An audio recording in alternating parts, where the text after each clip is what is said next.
I'll be down in a second, okay? Okay, so we're live on Facebook. I'll be back in a minute or two. Should be live on Twitter. I'm gonna run down and get the guests. So we're live on Twitter? We are. We're live on everything. Okay. I'll be back, folks.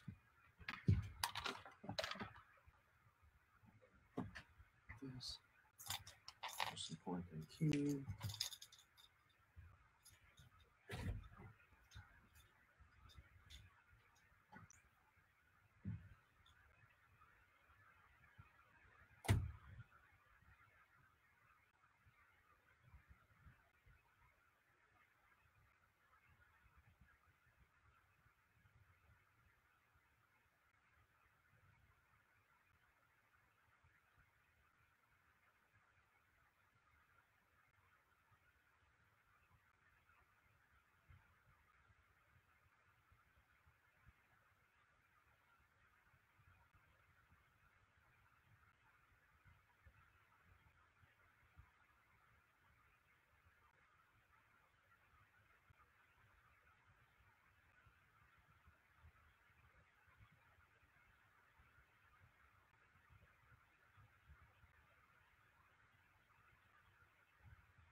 Okay, sorry guys. Okay, got the guest. Wendy, she's a gold medalist. Philip should be here in a little bit. Philip Bryant. Just getting started. Oh. Okay, let's try to. So yeah.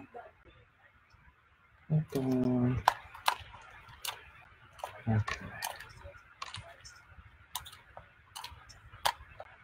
Okay. So Philip.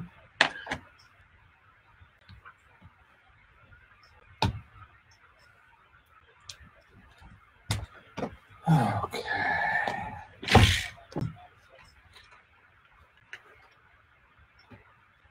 Phone. Time. Oh, guys, you gotta check this stuff out. Where's it going?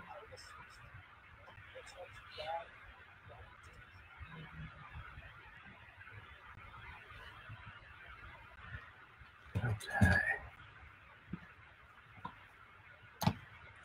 Itchy beard. Oh.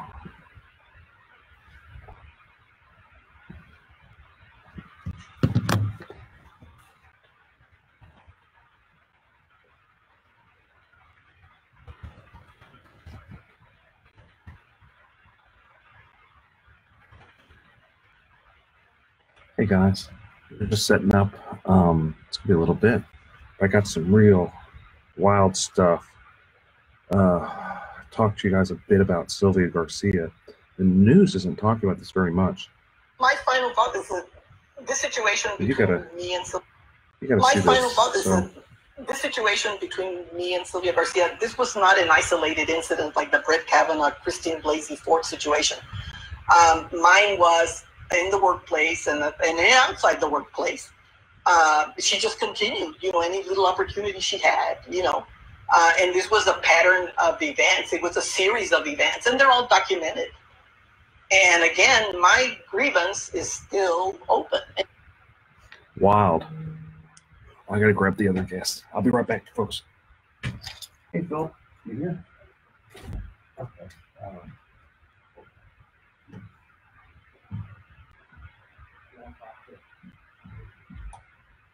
Grab a seat right there, Wendy. I'm gonna go grab Phil. I'll be right back. Okay, right here. We're live on right there's there is social media going on. It's all okay.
Hi.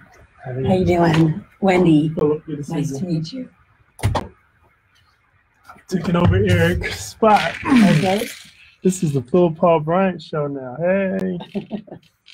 What's up, Chris, brother? Jim? Yeah. So do you know what we're doing? I don't Because know. I don't. Yeah, I think we're talking about your book, right? Nope, it's diving. Springboard and platform diving. Gotcha. Is that what your book is about? It's not. I don't have a book. Okay. It's I coach Gotcha. at Texas A&M University, Cool. and I coach a junior team, 18 and under, and then I help with the college teams. I was just keeping your seat warm. Cool. Tell everybody hi. It's on Twitch and Twitter and Periscope and every social media little thing you could think of. We're live there. Oh, even Tony Busby joined us, who announced he's running for mayor. Is that the next mayor? It very potentially is the next mayor. That's a good stuff to talk about. Actually, I'm a big fan of Busby. Big fan of Busby.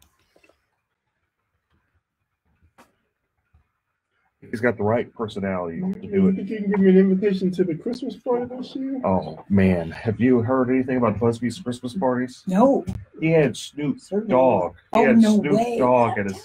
He had Snoop. Oh my He had gosh. Snoop Dogg at his. Fantastic. Oh, he's great. Wild. Oh Is man. he coming back? No, it's not this time. No Snoop Dogg this time. But it was a really good Christmas party. Really good Christmas party. Oh man. I'm glad I joined in. We can talk about that.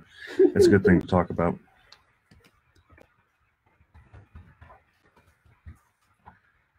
Okay.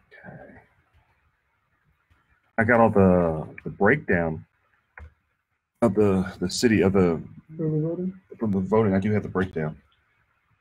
Got that a little bit. I got this video about Sylvia Garcia's, the woman that says Sylvia Garcia sexually molested her.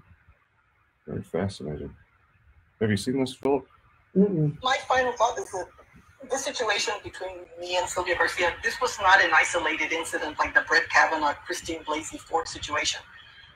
Mine was in the workplace and outside the workplace. So she just continued. She's saying Sylvia Garcia sexually assaulted her. And this was a pattern of events. It was a series of events, and they're all documented.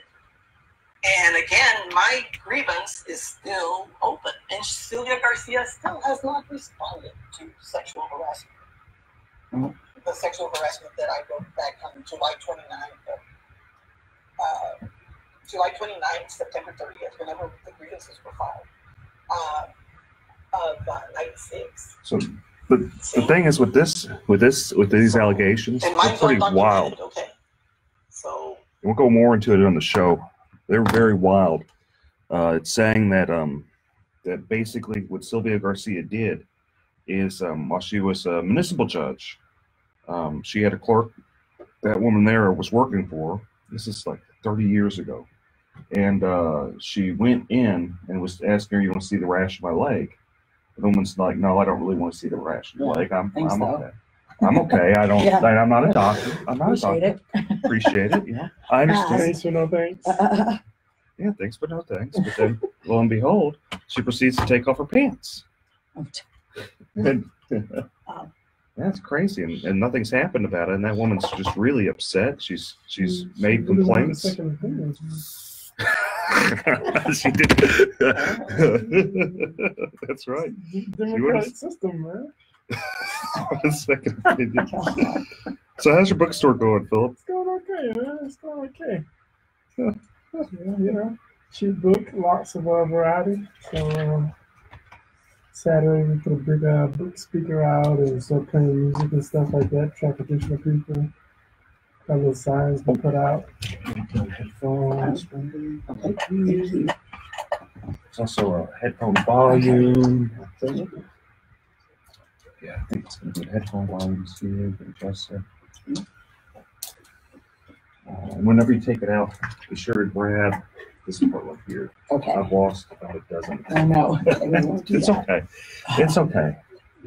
And we got our lovely engineer, our producer, Shannon. She's in another room. She'll be kind of telling us what to do as we start going live in about 6 minutes. What's your full name? Your full name? Wendy LaRue, LEREW. And it's Team A&M Diving. That's it. Yeah, it comes up diving, and another one comes up Olympics. Okay. You're in the Olympics? Yeah. Really? Yeah. Oh, A couple of times, yeah. Back in the 80s. Really? Yeah.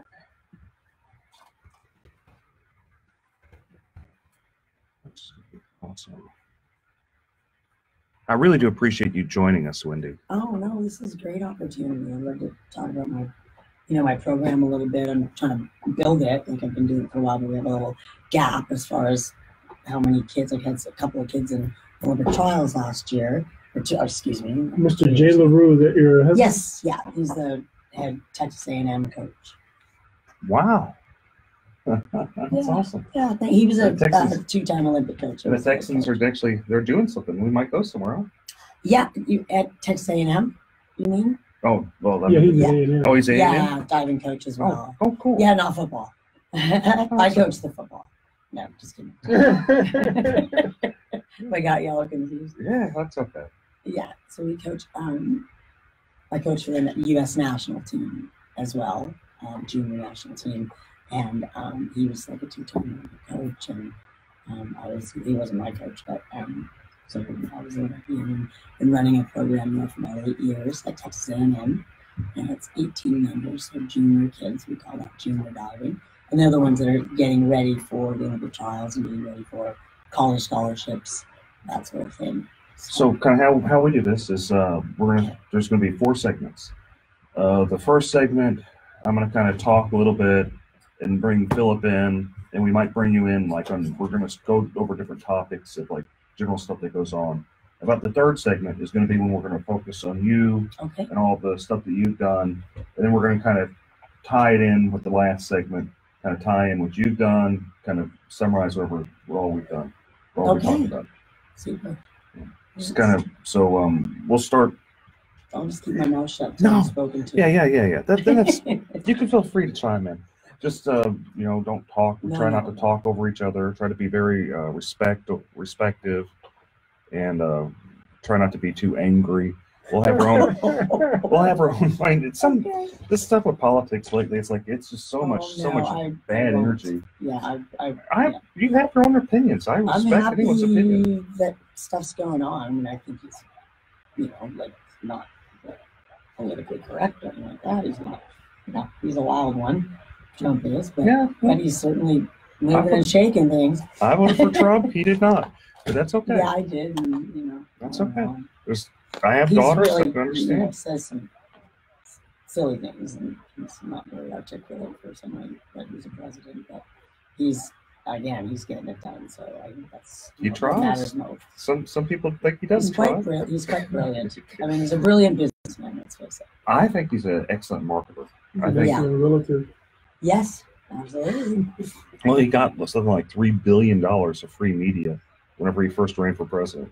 That in alone, he already won. It didn't matter whether he became president or not. Yeah. It's like someone gives him $3 billion free. He and all his friends, he's got his own.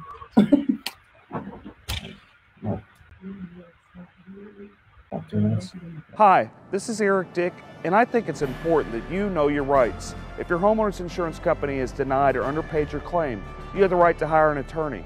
You have the right to call me for free consultation at 833-7-RIGHTS. That's 833-7-RIGHTS. Don't let your homeowner's insurance company take advantage of you. Call me today at 833-7-RIGHTS. Has your homeowner's insurance claim been denied or underpaid? Call Dick Law Firm at 833-7-RIGHTS. Feeding Rocks. It should not be a crime to feed the homeless. Feeding Rocks. A good Samaritan shouldn't be punished for acts of kindness. Feeding Rocks. Because it's more of a crime to turn your back on a starving person. Feeding Rocks. You shouldn't go to jail for sharing food. Feeding Rocks. You can't in good conscience let a hungry person starve. Feeding Rocks. Help us legalize charity. Go online and sign the petition. www.feeding.rocks. Feeding Rocks.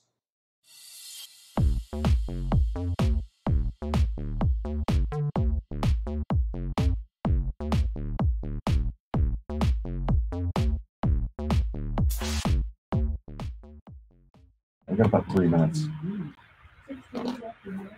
Okay. Yeah, I can hear you, Shane.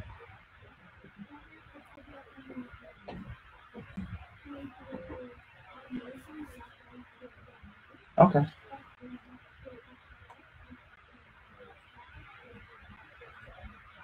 Cool. Thank you, Shannon. We're about to go. Another minute or so. Okay.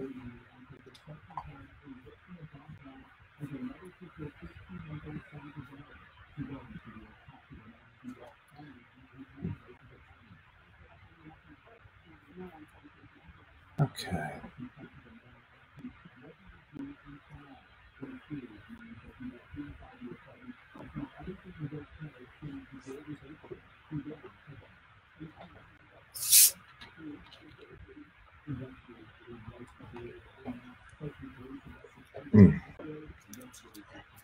Doing the Topo Chico.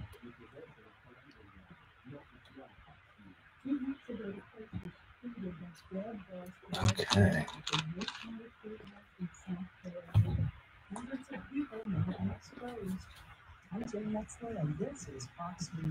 Okay, we're all going nice and strong.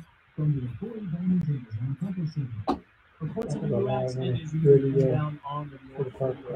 going to talk about US Olympics. That's pretty cool. We got our Olympic champion here. Yeah, Wendy. We're on the Eric Big Show. This is King TRC 948. 950. Keep listening up to 740. 950. We're about to start, folks. Get ready. This is going to be a wild one. We got a lot of juicy stuff to talk about. We really do. Oh man. Yikes! It's gonna be a fiery hour, folks. So get ready. They're about to start. Just in a minute or so. I appreciate your comments. You gonna be people calling today? Oh yeah, we do have calls. Uh oh.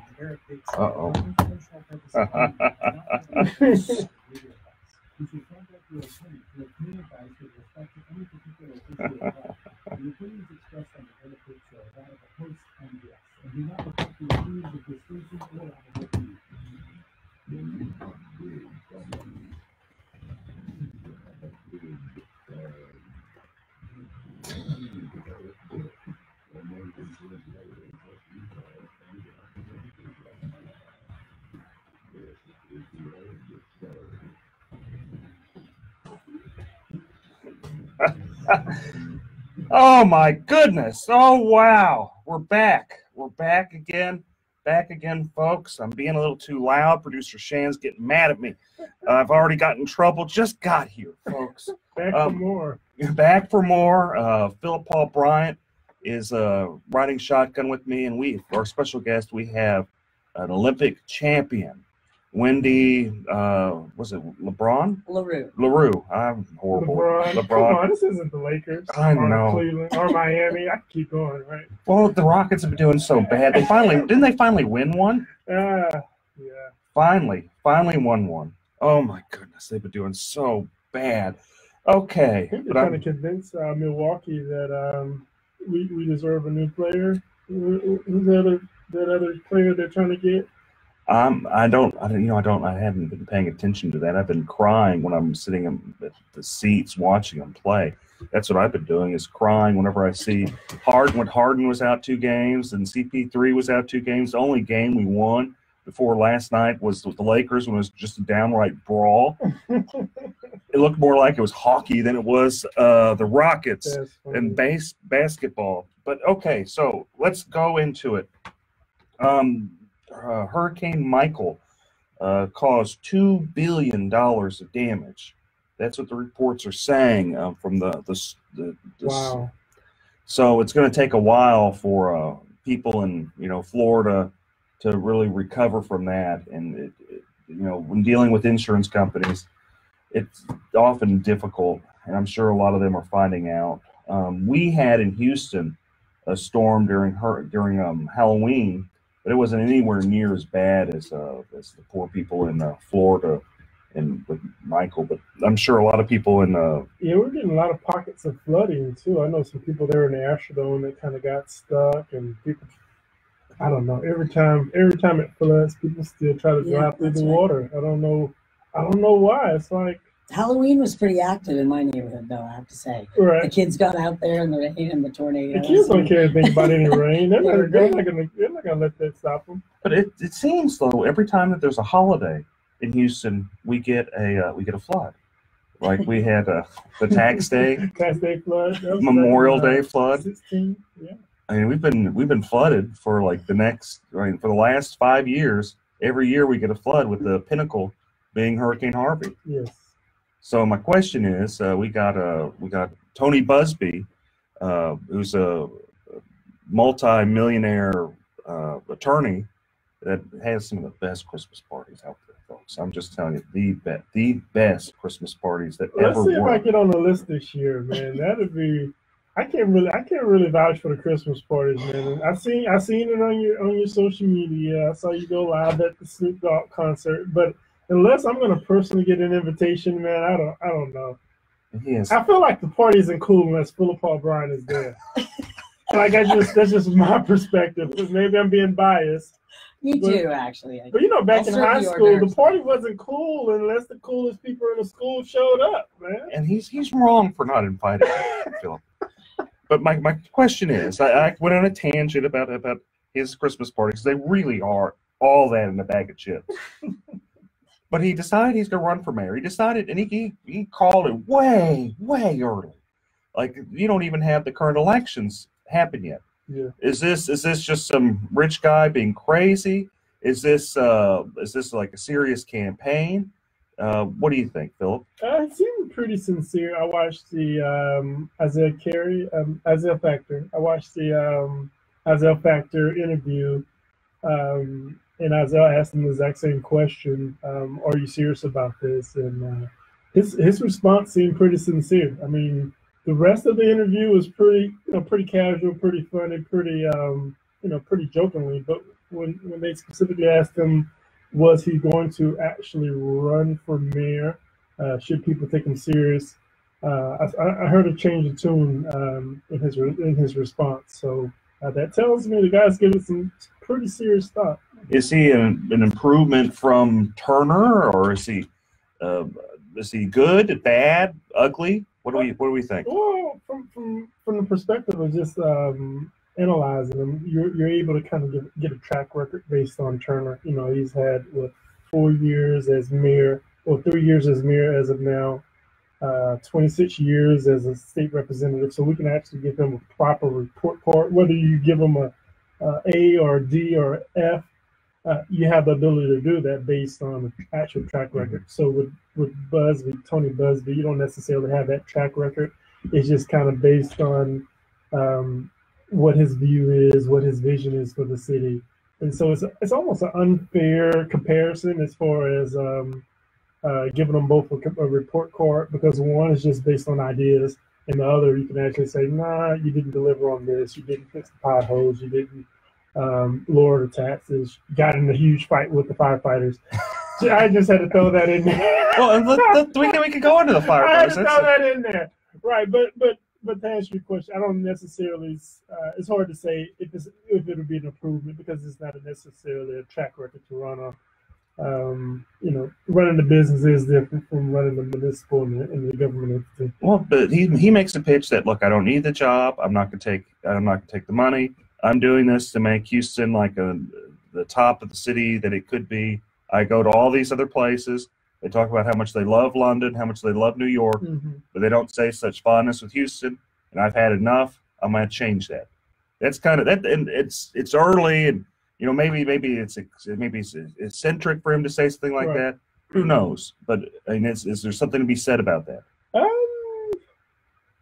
I don't know. I mean, if he's willing to give me the $235,000 a year, that he's apparently going to have some sort of voter lottery, I probably have a different perspective. I'd probably be a little bit more optimistic if I had the $235,000 in the bank account. But Let's say. Have you been okay? Have you been paying attention to this any, Wendy? You know what? On the national level, I have. Well, we'll get back to the national level. There's a whole lot of great stuff in store for you folks. She's got to tell us how we can participate in the Olympics. Oh, we're gonna get to Wendy. Trust me. We'll be back. Working out, man. These muscles aren't just for show. I know, Philip. A little bit for show. We'll be back, folks. We'll be back in a few. The gun show. They should switch the name. I like that. The gun show. There, Dick.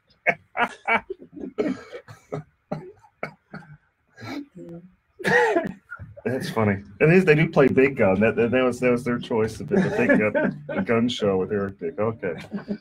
Oh boy. Yeah, it's like which way is What's the up, beach? Ronald? Ronald, you still fixing messing up people's Apple computers? Oh boy.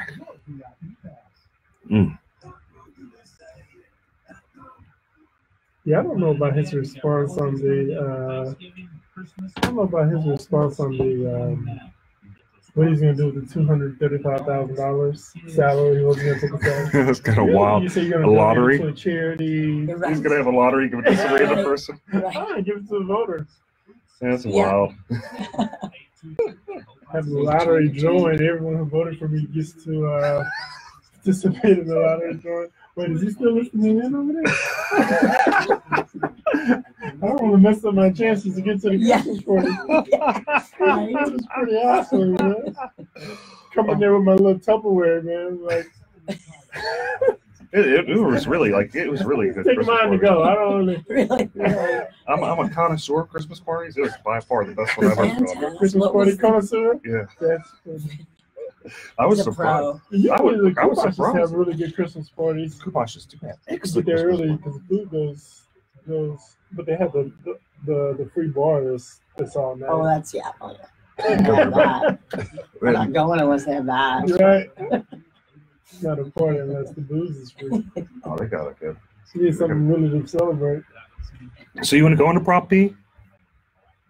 Firefighters? Yeah, you want to go to Prop P? Yeah, let's talk about that. We can go to Prop B. I can go into the breakdown of what the local Republican Party says the votes are, and then we can kind of. I got a couple other things to talk about. We're going to talk about What do you got? Obama, man, coming back on tour. The Obama tour. Dadgummit. Producer Shannon making me actually, I'm sitting here just playing around and she's making me go back to work. Got to go back to work. Gotta go back to work. Dadgummit. Okay, folks, we're back. We were just talking about city politics. We're going to go back into that a little bit more. Philip was talking about the firefighters, and I'd love to talk about, my dad's a retired firefighter, so I'm just exceptionally biased on Proposition B. But let's talk about Proposition B. Philip, what do you think? I'm really concerned, and I try my best. I honestly do try my best not to say anything negative about our current mayor, because he has a hard job. He signed up for it, but he does still have a hard job balancing the city and local issues. But when you pin in the firefighters against the police department, that just seems you can't do that. You can't have people battling whether or not who's more important, who does a harder job, police or firefighters. Should they make the same amount of money? Is Houston firefighters paid lower proportionally than other counties around the state? I mean, this is crazy. Who wants to argue or who wants to vote against firefighters? I think come Tuesday, 7 o'clock, when those early vote numbers hit, by the end of the night, I think the city's going to have a serious problem when the citizens who are most likely going to stand up with the firefighters. I mean, those guys. I don't see how you can't stand up with the firefighters. I mean, those guys run into burning buildings and save babies and your family They're just members. Everywhere. And they're fearless. I mean, you lose a cat in the tree. I mean, they're showing up. Yeah. What I say is, if I'm they're not checking you out for ID. They're not asking if you got warrants. They just come to help. Other than right. If you want to compare them to police officers, I mean, this is crazy conversation to even have to have. I think the city's going to have to figure out a way to get the firefighters a raise. So it's a heads. Mayor Turner loses. Tails, he loses. Well, technically, it gives him an excuse to start laying off city employees and start cutting services. But so if he does that, is he going to suffer? He's going to have to do it anyway. So the firefighters lose this battle, and they lose the proposition, and he doesn't have to give the firefighters a raise, and he still has to cut city services. It's going to look bad. So in my opinion, it gives him an excuse to cut city services, which the city has to do. But if he does that, doesn't he suffer the potential repercussions that Anise Parker did, where when she started letting people off, she avoided a runoff from 2 unknown people by 800 votes. You were one of those.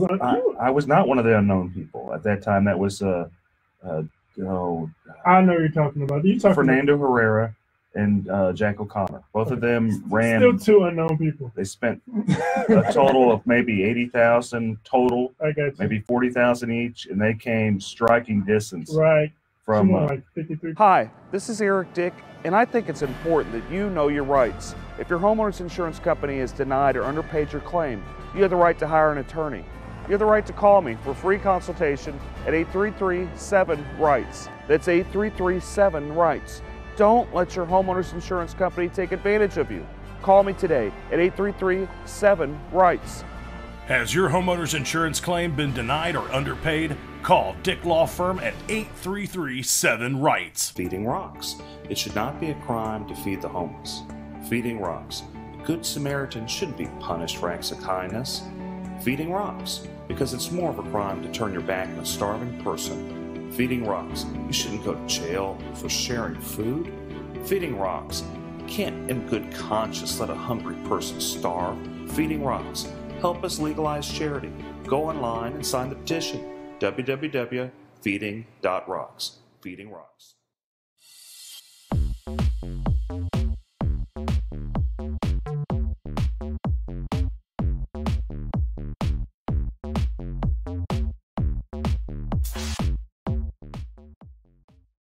Versus No, she won 50.01. Okay. 001. She won by 800 votes. She avoided a runoff against people that had no funding because she became so horribly unpopular for a number of things. One of them included laying people off. So if he does lay people off, does he get around the area that he's vulnerable during this election cycle? Yeah, I mean, if people, city services start to fluctuate, or people don't, not pick up the trash on time, or city potholes aren't getting fixed as quickly as possible, you're going to suffer that either way it goes. But I tell you, come February, March of next year, some city parks and libraries are going to start closing. I mean, it's inevitable. Okay, and that's sad. That's sad that the city can't allocate its resources responsibly and do the things it necessarily needs to do. Instead of, every time I've ran for city office, I talked about how you got to do the basic things, do a good job at it before you start doing the ancillary things. Expensive art, those type of things. Maybe you should run next year, Mr. Eric. Can we talk about that? Are we allowed to talk about that? And we aren't going to talk about that. No, I already got enough. I got it. No. But what we can talk about is so early voting's done. We've got all the ballot by mail, all the early voting's done, and I've got kind of a breakdown of the numbers if people want some intel. This is an exclusive. This is an Eric Dick exclusive. You're like a theme music right there, like when you say something like that. Well, it is exclusive. This is an exclusive. Okay, so a total of 106 people voted. Of that, about 36.5% had some type of Republican history. 30% had no history at all, and then 33.18, about 33% had Democrat history. So, and there's one. That seems scary. Well, but let's run with this for a couple times. This is for a couple different things.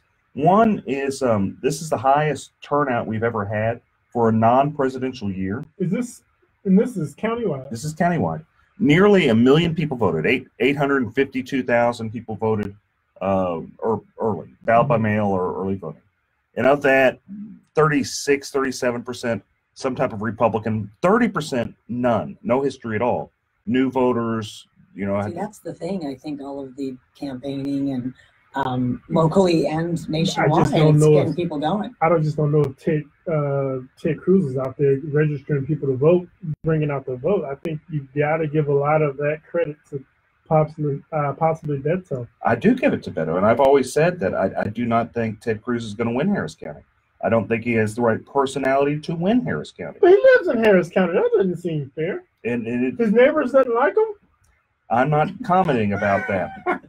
What I am commenting about is whenever he ran last time, 6 years ago, he barely won Harris County from an unknown person. Beto is known and liked in certain pockets. And in full disclosure, I voted for Ted Cruz. I'm a Ted Cruz supporter. But I'm saying that, that Ted Cruz is going to have some serious problems in Harris County. And, if I was like Sherry Dean, or if I was Roy Moore or David, Farr, I'd be upset with Ted Cruz, because the whole reason Harris County's, changing, the whole reason Beto ran is kind of the result of Ted Cruz's arrogance. So in your opinion, Republicans are in trouble in Harris County? I think they are. I think they could be. I think, and some of that's sad because you have some really, really good Republicans. Can we shout out some of those Republicans? You can name names like Sherry Dean. Sherry Dean, that's my people right there. Sherry's a nice judge. Dean. She does the backpack to Fifth Ward every year. Her and Judge Moore and Judge John Schmoody.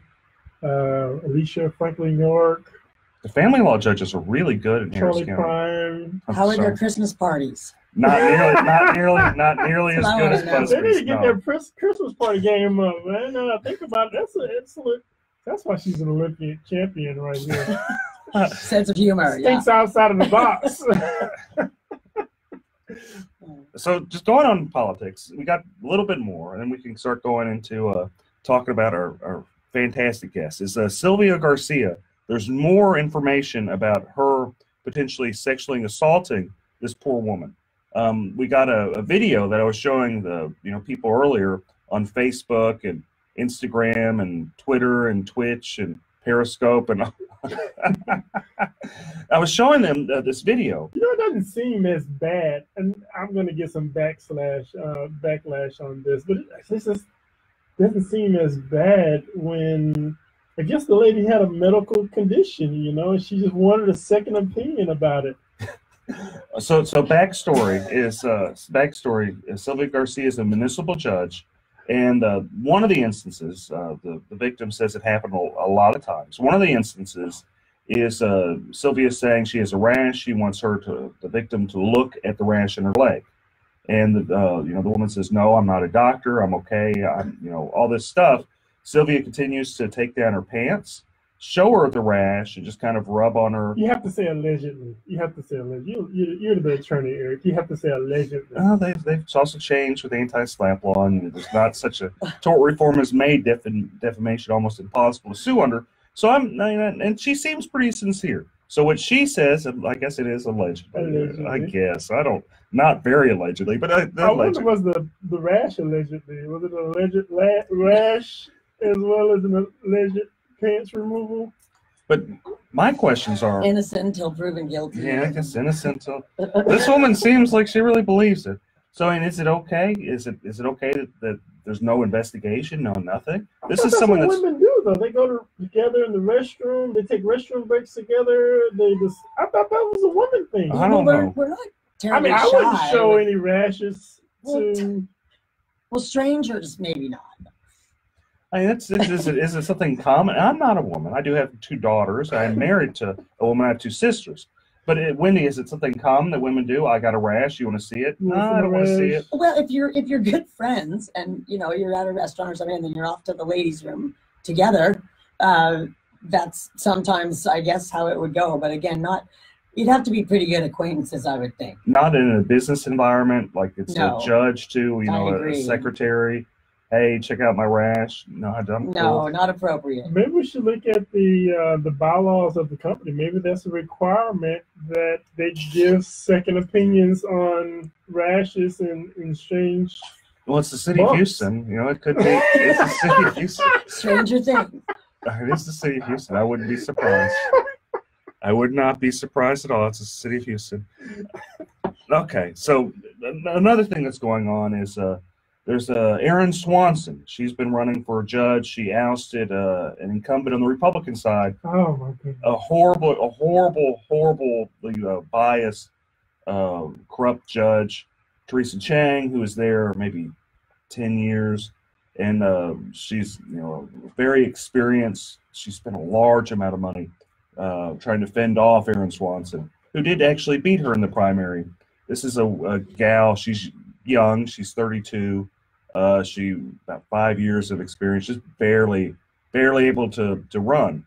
But there's still some resentment from the corrupt judge, and she's managed to prevent Swanson from getting some of the traditionally Republican endorsements. Now, I find what's interesting is, it's more the business community. Why did they refuse to endorse, Erin Swanson, who's young, who's 32, compared to some of the other people? And I'm wondering, is this sexism? Is this just straight up these business communities? And if she was a man, would they endorse her? Because they endorsed other people that were very young. Jay Carahan, his opponent, who won, they endorsed him, and he's a young guy. He's a great guy. I'm not dissing him. Dan Simon. So Dan Simon was endorsed by some of these organizations, but not Erin Swanson. So my question is, if Erin Swanson was a man, would these organizations endorse her? What do you think? I think you have to say alleged corrupt judge. Okay, alleged corrupt judge. Yeah, I'm gonna take your legal advice. I'm sorry, alleged corrupt judge. Yes. That sounds better anyway, too. He just gives it a longer name. But I don't know. I definitely think that. So did those organizations do a no endorsement? No, they endorsed a Democrat. Whoa. And what's wild is Harris County Republican Party is touting these organizations, and they're saying these are good Republican organizations, which not really. They're endorsing Democrats. I don't see, and there's some serious problems with the local party. Can we call some of these organizations out, or is that? Yeah, you can call them out all day long. I mean, people have a right to know. Sure, like Texans for Lawsuit Reform, but they're a big business corrupt organization. C Club, that's that big group. C Club. Texans for Lawsuit Reform bribes people all the time. Oh, well, they do. Alleged bribe. Alleged bribe. They give money and they ask. Okay, folks, we're gonna be back. Take an alleged break. Alleged break. Shannon's gonna allegedly hit me, so we'll be back, folks. Okay, we'll go into you next. Okay. I just try to.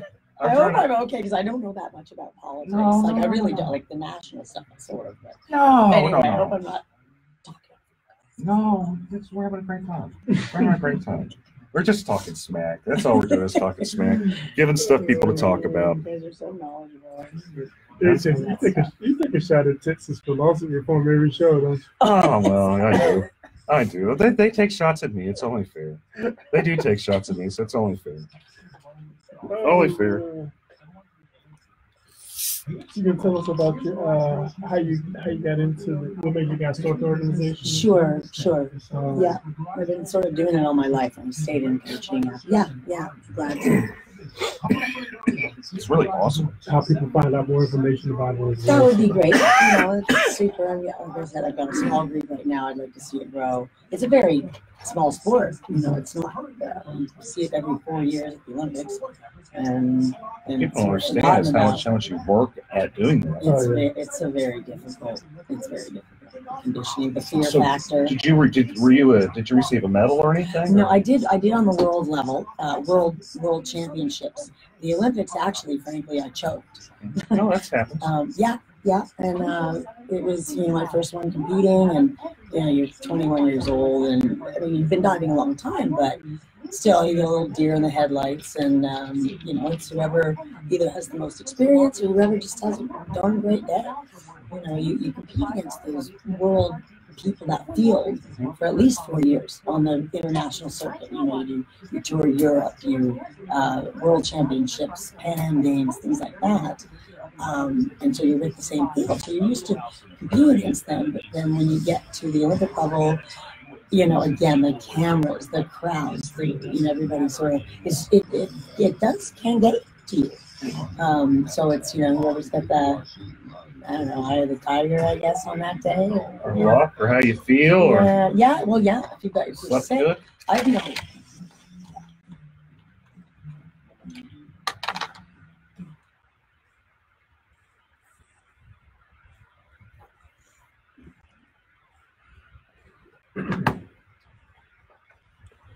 All right, we're at the third segment, the final lap around for the Eric Dick Show. We've got a great guest, Wendy. She is just a great athlete. She is a world champion? You were in the Olympics. Right. Yeah. World Championships, World Phoenix Cup, similar to the Olympic Games, but again, not the huge publicity that the Olympics get every 4 years.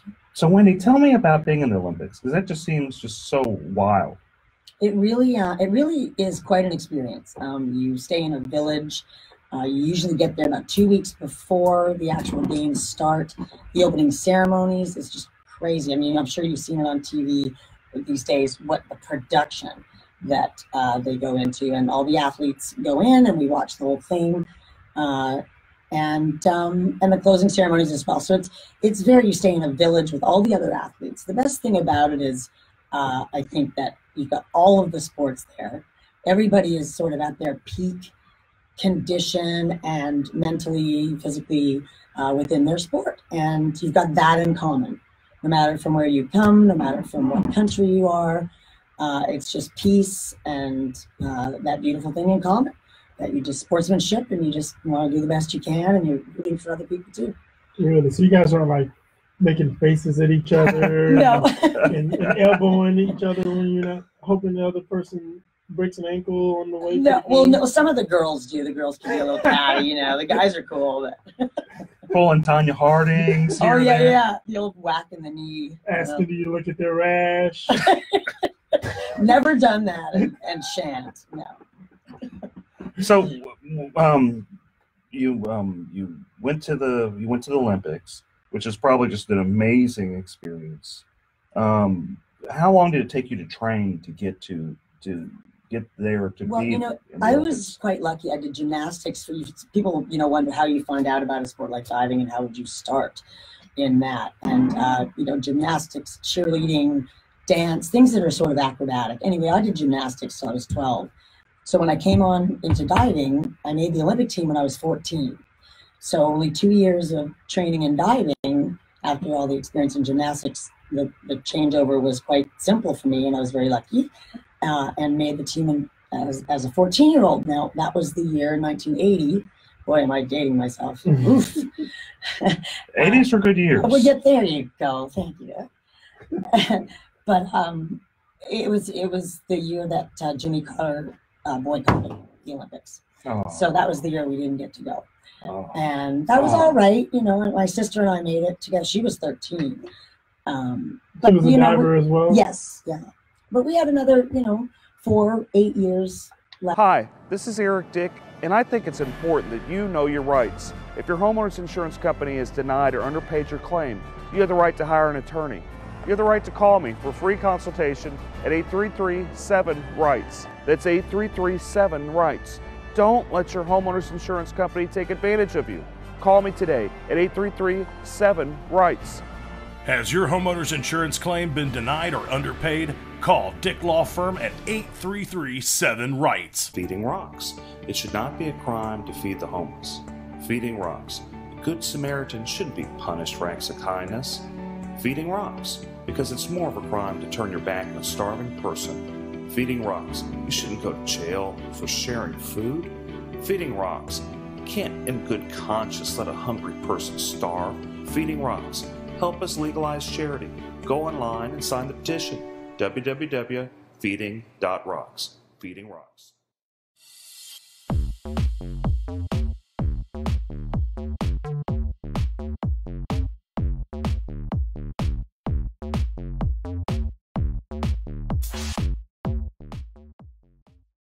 In us to make another team. It was very difficult for a lot of the people I know and the older ones that it was their one and only Olympics. That was their shot. They made the team and they didn't get to go. So that was sort of, political faux pas, if you ask me. It's supposed to be about the peace and the sportsmanship amongst all of the countries. And it was a bad call in my opinion, not because I'm an Olympian, but just I think in general, the whole auspice of the Olympic Games was sort of lost that year. Yeah. So how many times have you gone to the Olympics? Well, just once. I made 2 Olympic teams, but again, 1980 we didn't get to go. 84 was in LA, and I sort of choked at the trials. Oh wow! But and then made it in '88. Do you actually go to the Olympics these days, even though you're not participating? No, it depends on where it is. No. I would like to eventually go as a coach. That's my, my dream. I've been coaching for probably about, 25 years now. And that's my sort of next goal is to have an Olympian myself that I work with. So how hard is it to even qualify for the Olympics? It's pretty thick and deep. Again, the experience that you need to have as far as keeping it together in competition. It's not a team sport. I mean, you have to perform in a team sport, and it's a different ball of wax. But you're on show. It's just you. It's silent, and it's all you. And you've got 8 tries or 10 tries with different dives that you've got to do, and very difficult ones. So again, as I mentioned, it's the eye of the tiger, and it's whoever, comes out on top. But it does take an extensive amount of training. Diving is not a simple thing to do. So you're training for this like every year for like so many years? Oh yeah, like 6 to 8 hours a day. Most kids now are homeschooled. The ones that want to really do it and want to go all the way with it. You've got other countries like the Chinese, and they just train all day long. And then in order for Americans to compete against that, you've got to put the hours in as a kid. And that's what it takes. It's very competitive as far as, skill and conditioning and that sort of thing goes. So it's stuff you train for like however many years before. Oh yeah, at least 10 to 15 even. Wow. It's a big commitment. Yeah. It's not necessarily for everybody, but yeah. So now you're kind of transitioning. You did that when you're younger. You're transitioning to what you're teaching, you're coaching for, diving coach. Is that what you're doing? Yes. Yep. Springboard and platform diving, and I actually coach at Texas A&M University. So does my husband. Actually, he's a 2-time Olympic coach, Jay LaRue, and I'm doing the 18 members. So what I'm doing is I'm sort of molding future champions. Some of those 18-year-olds can make the Olympic team though, and stranger things. It's happened. Usually the more, after college age, the 25-year-olds to 30 even can be a lot of people's peak physically and mentally. It takes a lot of experience to go in there and keep it together and score the points you need on those difficult dives to stay in the pack. If people want to find out more about what you're doing, how do they reach you? Well, it's actually WLEREW. That's my name, Wendy LaRue, at AOL.com. Oh my goodness. There we go, the age thing again. Oh my goodness. Does AOL still exist anymore? It does. We were big during dial-up.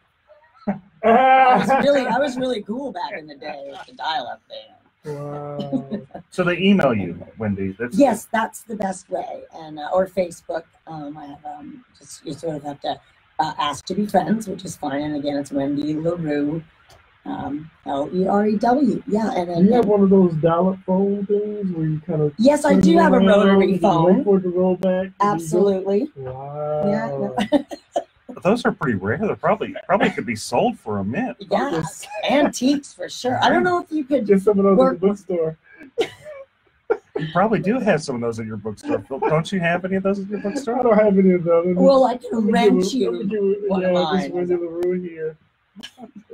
Maybe get myself a Hotmail address as well. Yeah, there you go. There you go. Oh my goodness. Was that the second one after AOL? Probably the SBC Global. Oh yeah, that one.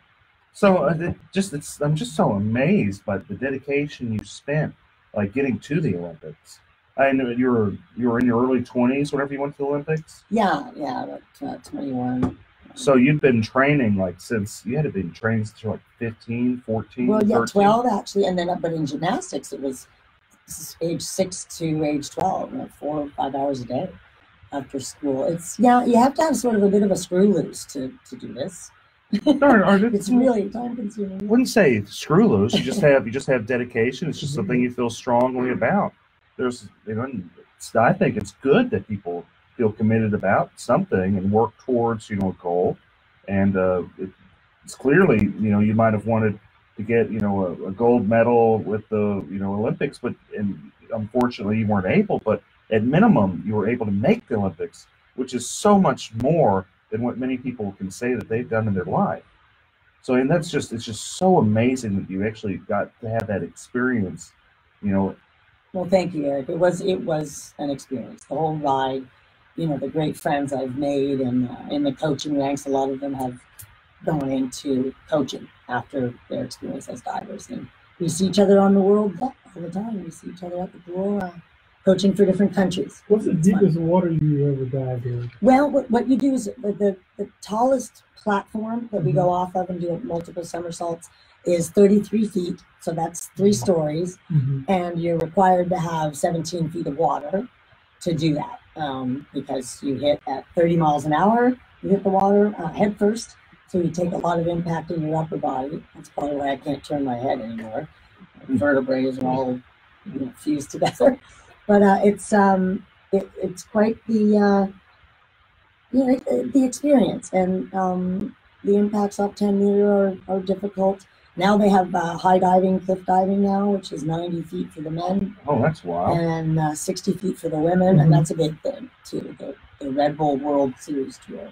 Have you done anything with the cliff diving? Actually, I coach a very, very good girl. She just she actually holds the record. She's brand new. She went to Texas A&M University, and her name is Jessie McCauley, and she's on her way to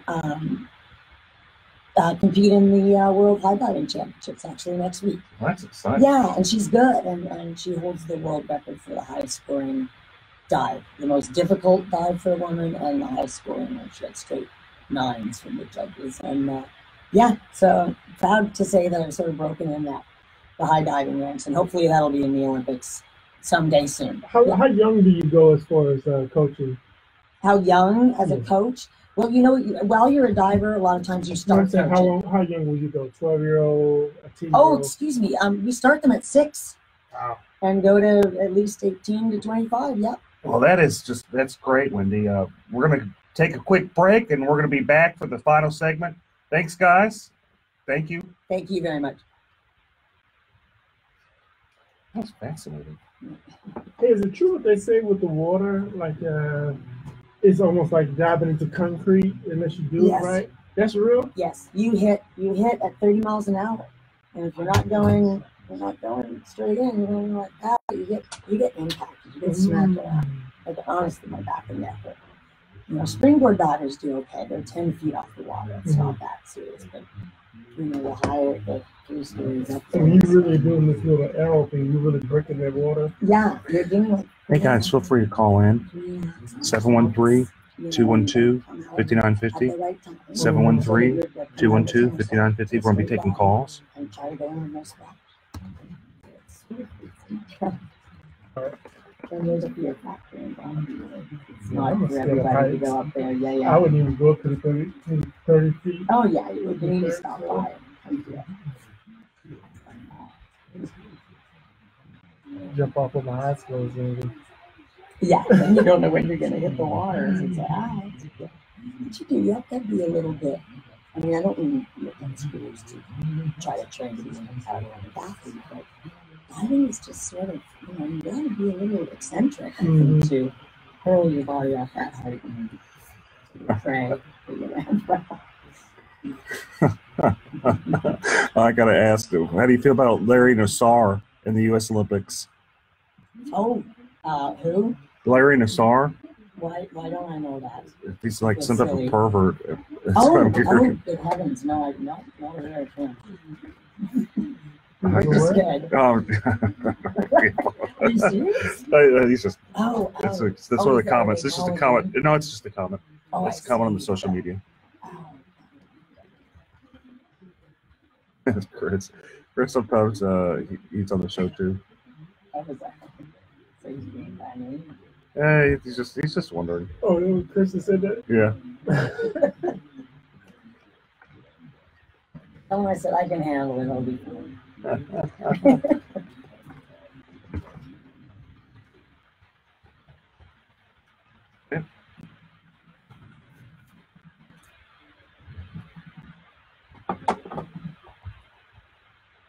All right.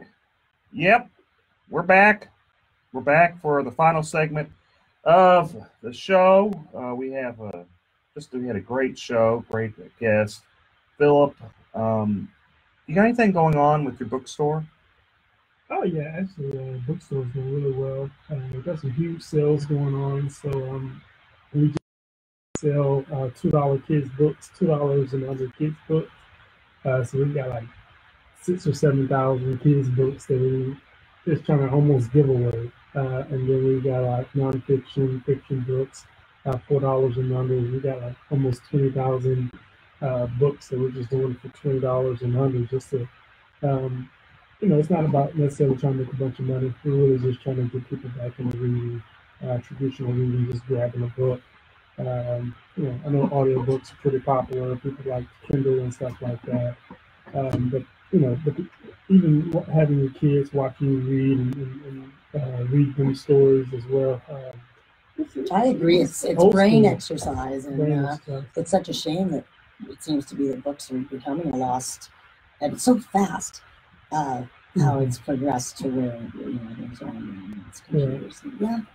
But where's your store at, Phil? We're at 3314 Lyons Avenue, so we're about a mile and a half on the outskirts of downtown or in the Picklewood area. And this is just like a cool little place where hang out. Got a couple of couches in there. Hopefully you don't just read the book and then put it back. They're too cheap, and you might as well just take it. $2 a book. $2 a book for a kid's book. $4 for regular books. Great for Christmas, goodness. Right. Yeah. Huge. Got a huge religious section in there. We've got some legal books in it. I'm just going to see me sneaking around. That's where I get my books at. Is Phil Paul Bookstore. And they have the definition of allegedly. Right. I need to get blacks. Allegedly $2 kids books. I need to allegedly get a Black's Law Dictionary. Philip's going to highlight allegedly real big for you. You want to say this? You don't want to say it? You say alleged. Right. Yeah. Man, but what's more interesting is that you guys should make sure you guys are following Eric Dick on the Facebook. You'll see me on there. I'm all over his page. But make sure you follow Eric Dick on Facebook. But on my page yesterday, I don't know, Eric, if you checked it out or not, but I put 2 different Obama speeches on there. He was in Florida campaigning for Andrew Gillum, and then he was in what's the other state? Alabama? I'm not sure. I watched the Florida one, though. Yeah. So Eric, if you need me to, I can tag those to your page. That's all right. That's all right. Uh-oh. You're going to go at it. Tag those to your page, man. I'm cool. I appreciate it, but I'm cool. I'm good. You may lose a couple of followers, but and then maybe a couple brain cells too. Too late. Alleged brain cells. So what do you think of the, if we're going to talk politics, since that seems like what you want to do, what do you think of the Beto versus Ted Cruz? Let's go on that. Man,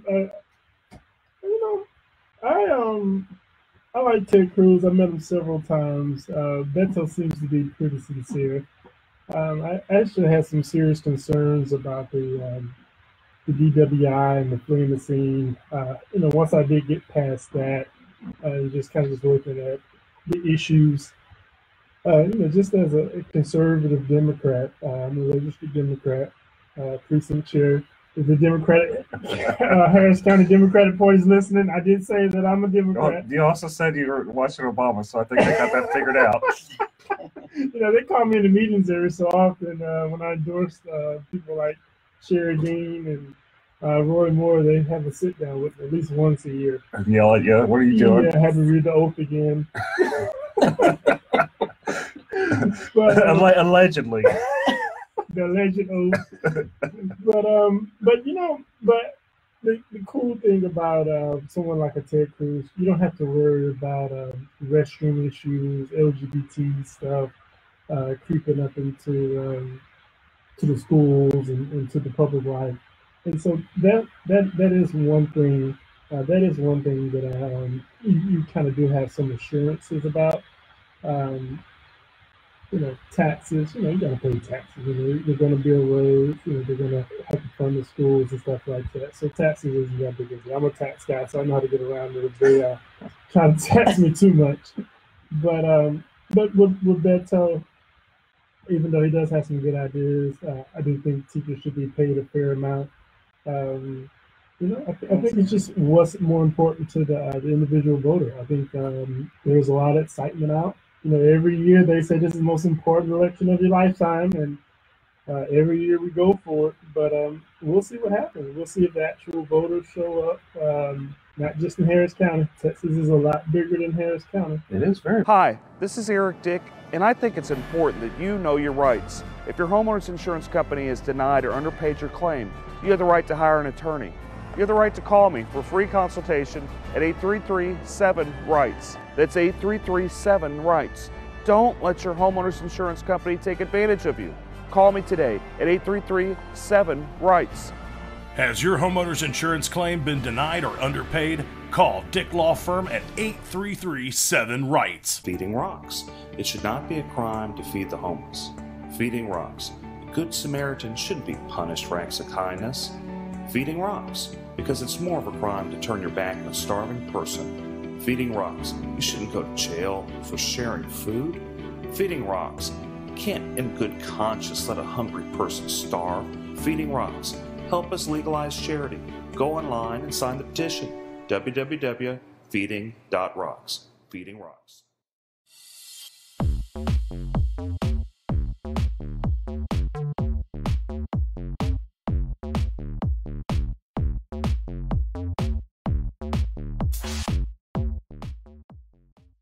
It's one of the biggest counties in the country, but it's still a lot more Texas, and so I'd be very interested to know or some of those increased voter trends, in some of those rural areas where, they don't necessarily have Facebook, they don't have, they're not on Instagram all day, it's a lot of rural area in Texas that Ted Cruz has a lot of support. That's what you think that Ted Cruz would win. And I'm actually a Republican, elected trustee for Harris County Department of Education. I'm going to take the fifth on what I am. I don't blame you. I don't blame you. Even here. But just, my response only is that, I think Ted Cruz shouldn't lose. But if he does, then, why did he lose would be the question. And my fear is just that he has not been as personable as he should have been. And I think another race to watch is Ken Paxton's race. That's another race where I don't know why. Wait, so Ken Paxton isn't in jail? He's not in jail. They're all alleged crimes that he allegedly committed. And they aren't like Tom DeLay crimes, and I know Tom's actually a really great guy. They aren't like the Tom DeLay crimes, which got dismissed, or the Rick Perry crimes that got dismissed. Oh, I like Rick Perry. Man. I do like Rick Perry, too. That's my guy right there. Yeah, well, you better deny that because you're a Democrat precinct chair. That's not his guy. It's just his alleged guy. That's my alleged guy. I like everybody. But okay, so and you don't FCC violations. That's what it was, right? FCC. FCC. Yeah, FCC. It was him. So for Ken Paxton, it was he was getting commissions whenever he wasn't licensed, and that's a little bit different than the Rick Perry thing. That's not that big a deal. It's not BWI. But it's kind of worse. Sort of a big deal. No. I don't know. But so is it? That race is one. I thought it was some insider trader stuff that he was involved with. It's that too. Oh. Allegedly, that too. Yeah. But it's about 3 counts. This case is the case has been going on a long time, and I don't know, man. I think he's the most vulnerable out of them all. I really do, and maybe it's just me being an outsider looking in. But I think my fear is, and of course I didn't vote for George Bush either. I couldn't vote for George Bush. I can't. All Bushes aren't bad. How did you? I'm not. Did you allegedly support George Bush? You like allegedly? No comment. My family was bought in the Alamo. I can't support him. He wants to get rid of the Alamo. I wonder how can I tell my how can I go to Christmas with my family and say, oh yeah, I support George Bush. Well, aren't you a Darce? Actually, aren't you an awesome Christmas party as well? We want to be quiet. We want to be quiet about that. No. Shh. We don't have Christmas. We don't know what Christmas is. And there's no allegedly Tony Busby party. No. Pretty awesome. Okay. Got Tim on the grill. Yeah, Tim does a good job. Him down at Phil Paul's Barbecue. What's going on with your barbecue restaurant? And we're opening up on the 16th of this month. So November 16th. We're going to come talk about it. Maybe even get a couple of sponsorship plugs in in between some of those Dick commercials. Eric, that's Eric, Dick. Okay. Can't you say your name right? So I got you. Okay, I'm trying to keep a straight face here, folks. Trying to keep a straight face. Okay. Okay, so a couple other things I had kind of here to talk about. Texas windstorm, I'm a homeowner's insurance attorney. If people are having problems with their insurance involving property disputes, they're welcome to go to my website, www.dicklawfirm.com. You can add me on Twitter @DickLawFirm, Instagram @DickLawFirm, Facebook @EricBDick, or just any other social media. I'm on probably them all, and I do post these videos of us being here at AM 950 on all those social media. I just saying that as a little of background, people where they can connect with me. Just reminding people that I am a homeowner's insurance attorney. If they're having problems with the storms from Halloween, feel free to call me. I do free consultations or represent people on contingency fee. But anyway, now that I got my shameless plug with me, so there were some problems with Texas windstorm. They requested a hike for liability limits, basically to increase their liability, and it was denied. We're gonna have to talk about that next week, folks. Can we talk about city elections next week as well? Oh, we're gonna talk about a lot of stuff next week. If you guys want to get alleged Bill King supporter, allegedly. Okay, folks, thank you guys so much. Thank you for tuning in. I'll see you next week. I really appreciate it. Thank you, producer Shannon, as always, for doing a great job. Wendy, I really appreciate you being here, and Philip Albright. Shout out to Chris Carmona, who's having a great time, probably in China. China. You gotta say like China. Donald Trump says. China. China. Thanks, folks. Next week. China? Okay. Okay. So we're going to end. Thanks, you guys, for tuning in. See y'all next week. You have a great day. Hi, this is Eric Dick, and I think it's important that you know your rights. If your homeowner's insurance company has denied or underpaid your claim, you have the right to hire an attorney. You have the right to call me for free consultation at 833-7-RIGHTS. That's 833-7-RIGHTS. Don't let your homeowner's insurance company take advantage of you. Call me today at 833-7-RIGHTS. Has your homeowner's insurance claim been denied or underpaid? Call Dick Law Firm at 833-7-RIGHTS. Feeding rocks. It should not be a crime to feed the homeless. Feeding rocks. A good Samaritan shouldn't be punished for acts of kindness. Feeding rocks. Because it's more of a crime to turn your back on a starving person. Feeding rocks. You shouldn't go to jail for sharing food. Feeding rocks. You can't in good conscience let a hungry person starve. Feeding rocks. Help us legalize charity. Go online and sign the petition. www.feeding.rocks. Feeding rocks.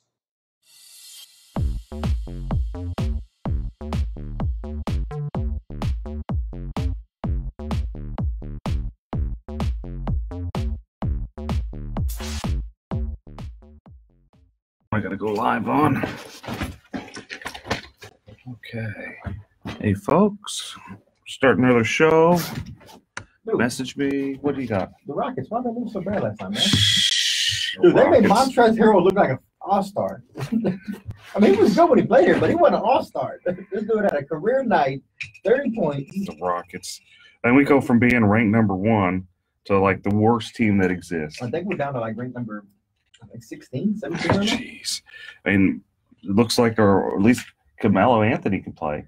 That's Dude, the only I one that told can. everybody that. That's the only one that can play is Carmelo. He's trying to redeem himself. He He's likes playing with Chris Paul. He really does. It's his best friend.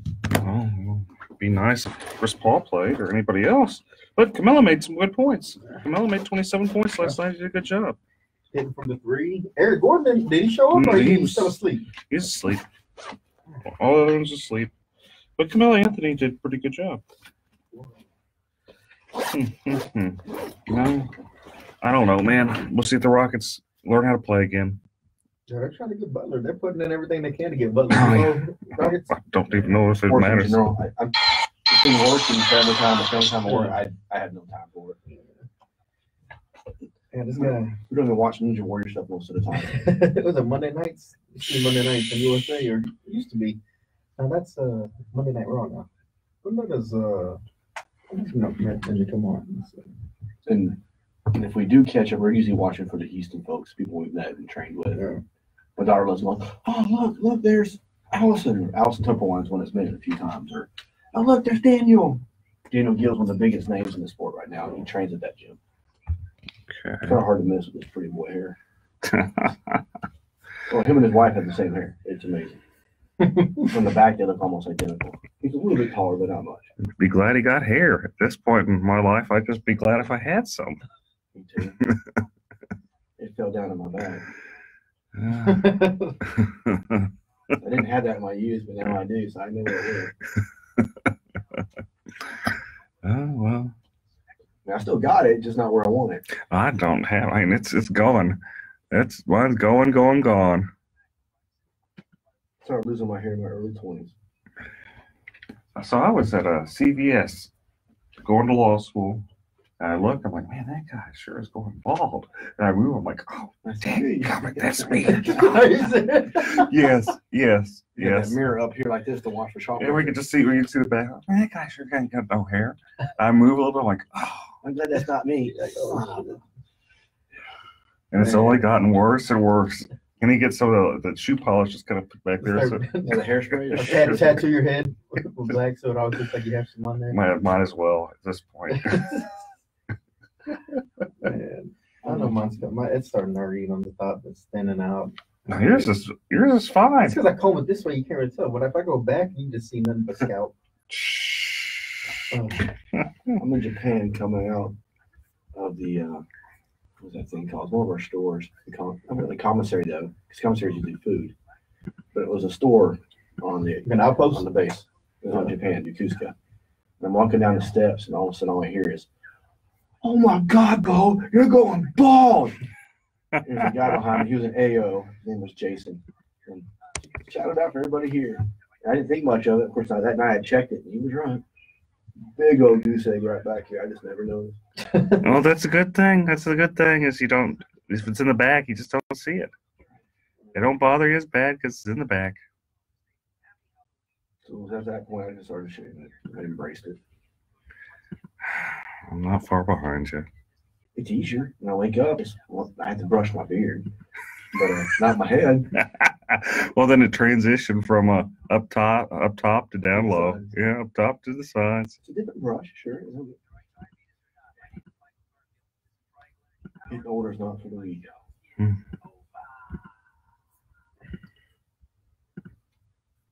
Oh, did I get this thing working? I think I actually got the thing working finally. I forgot how to do it. Now I just remembered. I got it all on the. I got it on the Twitter going. I'll do some wild stuff. I got the Twitter going. I do got the Twitter going. Yay! We're on Twitter. We're on Twitter and Twitch and Periscope and all of them. It's funny, you could be pulling my leg and I wouldn't know or not. I've heard of Twitter, but I'm not very technological savvy. A wild card to Jason.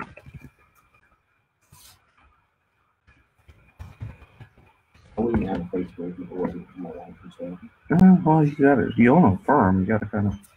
I'm trying. What is it, about 6 minutes at? Yeah. 5 minutes? Okay, I don't want to. You know, I'm bad at knowing stuff.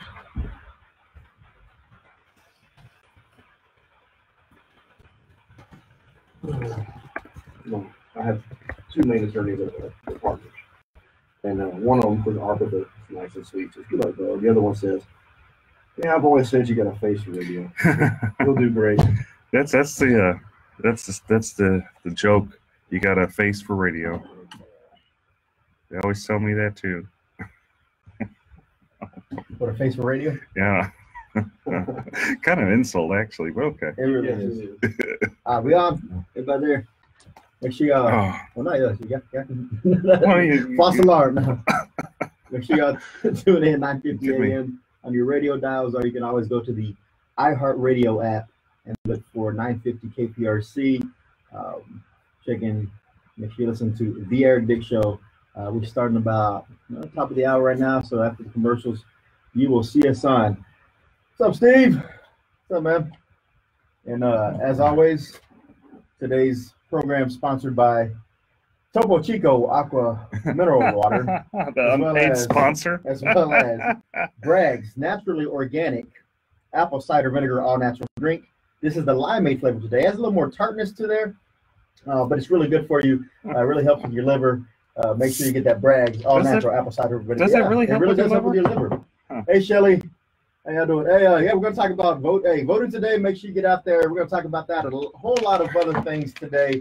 Real fun show. But as always, call in 713-212-5950, 713-212-5950. Numbers up in the link or the description. But yeah, if you haven't voted, today is a day to vote. You have all day to get out there. Wait in the line, whether it's short, it's long, it's going to be worth it. I'm supposed to say it doesn't matter who you vote for as long as you vote, but it does matter who you vote for. So get out there and vote for the right people. Make sure you vet the candidates and don't just listen to a bunch of nonsense and bullet points and hype. Yes or no for firefighters. Look, I'm torn on the firefighters. Firefighters kind of get what they deserve because they always support the wrong candidates. That's but true. At the same time, if we don't vote yes for Prop B, then we're never going to force the city to go in there and control their spending. So You got to vote for Prop B. yeah, I'd say vote for Prop B just because it forced the city to actually rein in their spending, so they stop spending hundreds of millions of dollars on art projects, man. Go back to the basic city services, which the city's supposed to be about. Well, not only that, what happens if we stroke out? If we stroke out, I want the firefighters there. That's true. Pull me on the EMS. I don't want them having to work a second job over at Chick-fil-A. Firefighters just don't put out fires. They also are there for EMT, EMS services. If you're stroking out, you're having a hard time, you got an accident, they're usually right there first on the scene to assess the situation. So vote for Prop B. My dad's retired firefighter too. It's a tough one to say to vote for, but again, was at 72. Vote for Prop B today. Vote for Prop B. You never return it. Oh, the special guest we have today is Bo Bowen, attorney and Ninja Warrior. We'll get to that later. But again, y'all tune in. Again, if you have any questions, put them on here. I'll read them and we'll try to address them through the breaks or through if you want to call in, again, 713-212-5950. Turn down for what? I'm going to turn up the monitor. Sorry. Do you have a studio monitor? We do have a studio monitor. It's over here. But maybe she got it on quiet. Oh, I'm sorry. Ask Shannon. What am I doing? She looks like I'm in trouble already, folks. She gave me the stink you eye. have a call already? No, I hope I don't got a call already. Voter Day in Clear Lake. Let's see. Tell me, Eric. You better be quiet. You gotta say some stupid stuff. Free hot dogs. So if you're in the Clear Lake area today, y'all make sure y'all swing by the Clear Lake area tailgate party. Shelly Rogers, where's that located? Where can they go for that tailgate party? She also works for me. My sister works for me too, man. Small business. She just completed a paralegal school. So for her, it's a big deal. I'm very proud of her. Oh, yeah. Turned herself around, finally settling down, growing up. We mature slowly. But you mature. Eventually, I hear that wave right there. Man, I'm getting a cowlick right here. So, you might want to look at the criminal. So what happens with PI, some of the big PI firms, they'll refer after a settlement is like a good hit, then they'll refer them to another lawyer. And if you haven't voted yet, drop me a message or drop me a line down here, post in this video. Why haven't you voted? What is the hesitancy? What issues are you having deciding between? Maybe I can help you come to a conclusion as to why you feel comfortable going to vote sometime soon. All right, so if you're in the Clear Lake area, Freedman Library, they're having a tailgate party out there. Hot dogs, probably some beverages, water, and great company. And you get to do that all while you're voting. So make sure y'all go down to Freedman Library. You do it after they get a big settlement. Yes. Use the settlement to fund me. Get the full retainer. There you go. Also, we'll talk about this in a minute, but if you have nothing going on right now, you can head over to 3314 Lyons Avenue. Phil Paul Bookstore just opened. Hundreds of thousands of books for $2 and $4. Legal books, medical books, all kinds of books. Go check it out. Phil Paul's always doing things for the community, and now he's opened up a bookstore over in Fifth Ward. And I went by there earlier, and so make sure y'all check that out as Very well. much in the influence through emotion versus just the facts. People make a decision based on. If there's any topics y'all want to hear myself, Eric Dick, and Bo Bowen discuss today, drop those in there too. We'll try to fit it in. It's a 30-minute show, then we got to cut to the U of H game. But here we go. Oh no, they're gonna make us go in the air, folks. After traffic should come here shortly.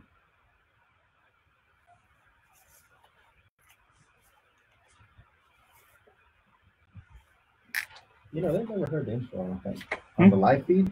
What do we have on? Well, when I go on Facebook Live. Because we don't have the monitor going when the intro plays. Yeah, so they'll hear it. You know. I can turn the monitor on, but I don't hear it in here. It'll kick on in a minute. The audio will kick on. I want y'all to hear the intro because y'all never heard the intro. Yeah, the intro is pretty funny. Okay, we'll talk about the caravan of immigrants. You do immigration law, right? What, no, sir? No immigration. I thought you did every kind of law, man. Not total law, almost, but not quite. If they bring cash, he might. That's true. It's true. Yeah. For enough money, I'll learn it quickly. For retainers, we might make an exception.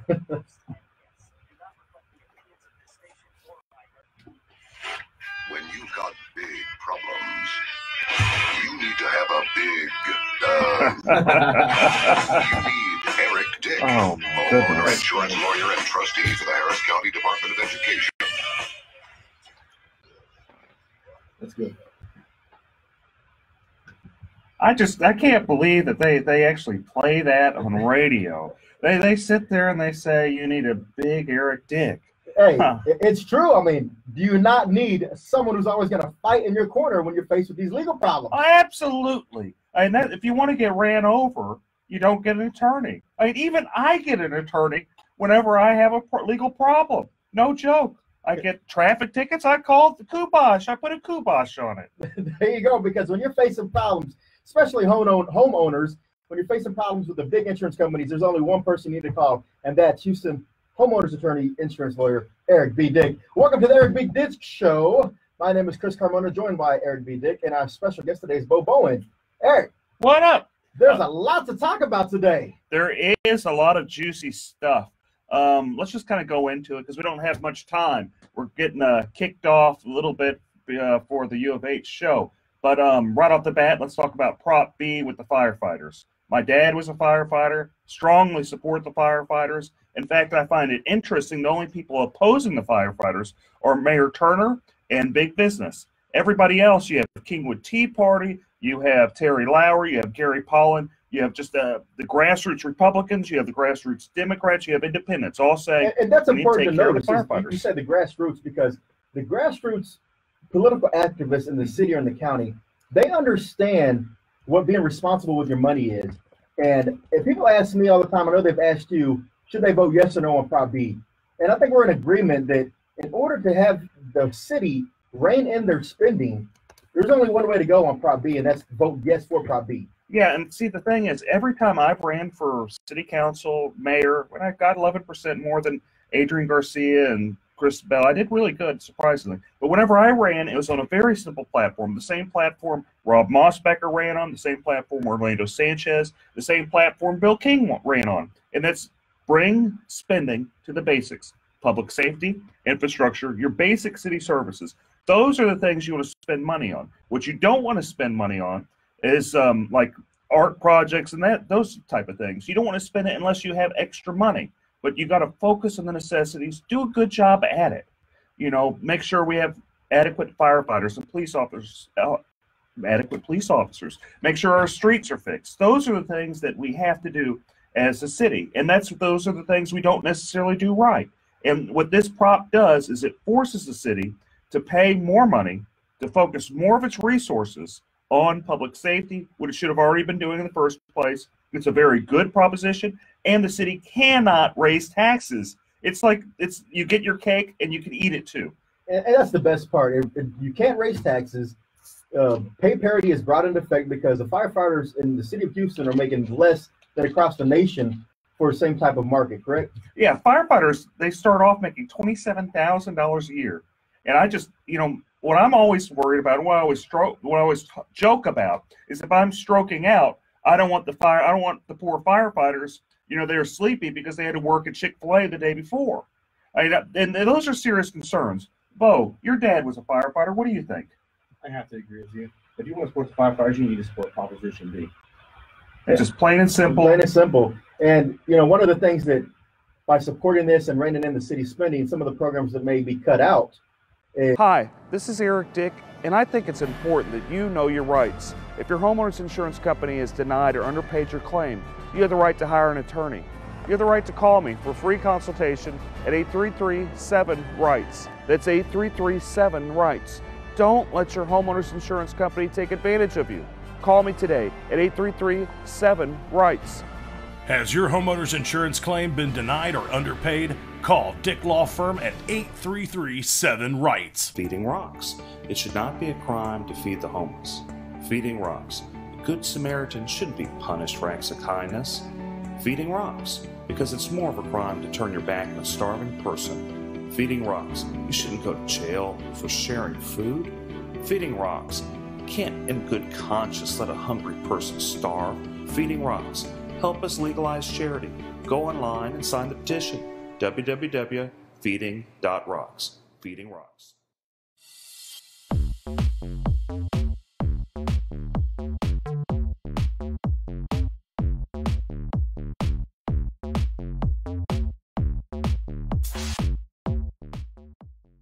Is additional funding being sent to the City of Houston Public Libraries for unnecessary services they're rendering. That's true. Let's talk about one of the things that's being controversial right now, and that's of the drag queen hour at some of the city libraries. Sure.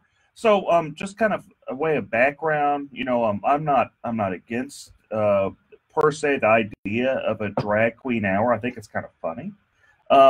Like my thought is, I mean, why are we doing it necessarily? Why are we using public money for this? And they're saying, no, there's no real public money with it, but there kind of is. The library's kind of advertising it. They're kind of promoting it. They're spending their resources pushing this. And then it kind of gets interesting because you have secular humanism versus non-secular humanism. And these are complicated mumbo-jumbo words. They sound like it. They are. Basically, it's the idea that it's like Christian viewpoints of believing marriage is a man and a woman, that being the idea of a religion, and then non-Christian viewpoints. And the point that you can have these non-Christian viewpoints there pushing this agenda at the library and not be able to have the counterpart there. That's where it's not fair, and that's where I kind of have a problem with it. I think that if people could go there and say, look, marriage is between a man and a woman, this is what we believe, then it kind of evens the playing field. But there's another thing that really kind of makes me cringe is I have two small kiddos, and that's not really something I want to introduce them to if we were going to the library to get books and stuff like that. I mean, we kind of want to avoid it at that point. I don't really want to start having to explain to my daughters why this guy's dressed up like a girl. Now, what do you say to the proponents of this hour to say, you choose to go to the public library, and you could always say, what, for this hour, I'm not going to go there. Should you have to rearrange your schedule to fit into the City of Houston's agenda as it relates to the drag queen story hour? I just don't think I don't think it's really fair.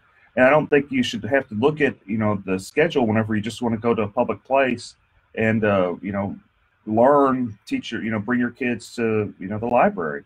I'm fine with it being in a private place. In fact, I'd probably go. I think it's at minimum entertaining. I think it really is entertaining. And I think, that it brings, I could see the diversity argument, Because the mayor has made a diversity argument saying we have a very diverse city. This is just reflective of our culture. This is reflective of our city. And he sees no problem with it, thinks that it's a frivolous lawsuit, is going to get thrown out. Well, but the city gets sued a lot of times for what they would consider frivolous stuff, like criminalizing feeding the homeless, that's true. all sorts of stuff. Bo, what do you think? What do you think? I never really thought about the way you put it today, Dick. You're right. I didn't think about my kids being there. When I first heard of it, I was like, yeah, it's kind of humorous. It's a neat approach.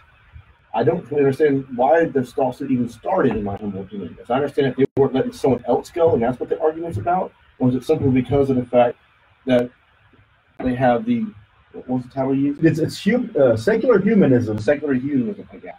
Yeah, and so apparently the impetus of this was that the same type of for a traditional marriage couple to go in there and have a story time was denied when the drag queen hour was actually given a clearance to go ahead. And so, And this is some really juicy stuff. Yeah. We're going to get right back in it.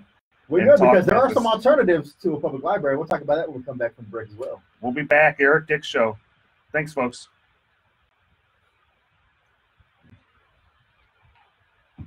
Roseanne, exactly. That's what we've been saying. Roseanne, exactly. That's the thing, is that equal time isn't being given to all types of diversity. Since a diverse city, even traditional married couples, if they want to go in there, they're being denied. So that's why the I'm lawsuit doing was live on initiated. Facebook. So it's not really a thing about against Drag Queen Story Hour. It's more of the equal application of the City of Houston Library rules. So, but going back to your point on the EMS, yeah, cities. I mean, the firefighters do provide emergency medical treatment. And also, emergency we got a medical good, services. we got a good group. So they're tied into that somehow. Now, should there be a specific EMT team? Most counties, I think they do have that, but City of Houston firefighters are part of EMT. Very much so. Yeah. First responders. Yeah. So We're doing a lot more than the firefighters. The ambulance people should pay because of that. yeah. When the city they make money off the ambulance. Because remember, they trained about 2010 or 11, they jumped the ambulance fee. So if you had to actually get a fee to get up there to come service you for a reason, I mean, they went from I think 250 to like 500 or 600 bucks. And they're making money. Yeah. If you claim you can't negotiate with first inventory. That's right. I'll tell you what's kind of effed up the most is now you have like the police officers on one side fighting with the firefighters, and you shouldn't. Guns and hoses have always been at each other. Yeah, but it shouldn't be like this. It shouldn't be at each other's throat. I don't think that they haven't been like this, because there's been plenty of times where I've heard firefighters like they get in trouble and police officers like, you guys are just dumb, just move on, and that type of stuff, which it shouldn't really be happening. But my point is that those organizations have historically got along. They have, but now they're forced to be put against each other. But here's the thing, man: the firefighters have typically always gone with liberal candidates. So has the police officers. Police officers more of a more conservative scorecard. I'm not saying it's a very conservative scorecard. You're right, but I'm not saying they overall the firefighters and the firefighter union they did think they're brave. They have entrusted a lot I know to this they have. mayor, to this city council. So They spend a lot of energy. Getting that's this why it's right. like the sympathy level is not really all there.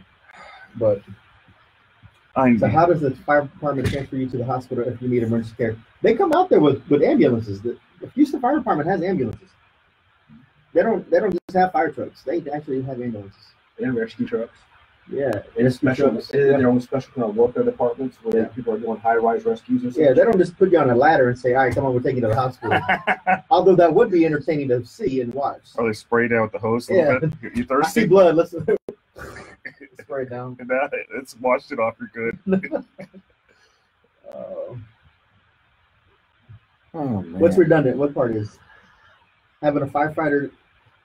The fire department is not needed. Well, who's going to put out the fires?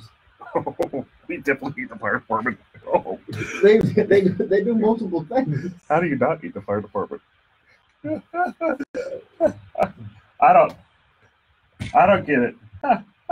I don't get it, Chris. How do you not need the fire department? I don't know. I guess the fire department can only do fires and should not be in the business of medical necessities or medical attention. Then what do you do when you stroke out? You better get Sarah jumping in the car, driving you to the hospital. You stroking out. Don't call 911. They don't care. Or you go to private industry and private entities for your emergency medical needs. I don't know.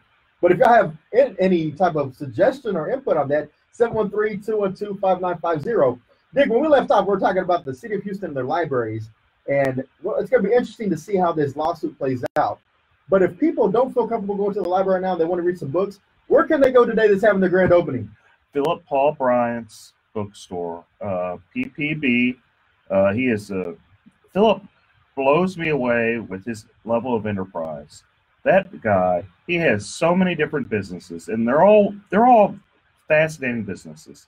He has his bookstore that's just opening, and books are just dirt cheap, and it's a great chance. This is kind of like a little hidden gem that you want to support, because you can go get books $2 or $3 that you normally would pay $5, $6, $10 somewhere else. There's some $20 books. I was there earlier. Again, it's 3314 Lyons Avenue. It's called Phil Paul Books. Great opening today. They have kids' books for $2, over 15,000 books for under $4. And if you want a great opportunity to get some books for real cheap and support the community at the same time, check that place out. Philip does a lot of cool stuff. He He does does. the backpack to Fifth Ward every year, where you have a lot of great family law judges that are up for re-election, like your Sherry Dean, all those folks. Alicia Franklin, Alicia right Franklin. there, James Lamborghino. Mhm. And that's the thing. Voting is taking place right now. If you have not voted, you still have this weekend and as well as next week to the Friday at 7 p.m. to go out and early vote in Harris County.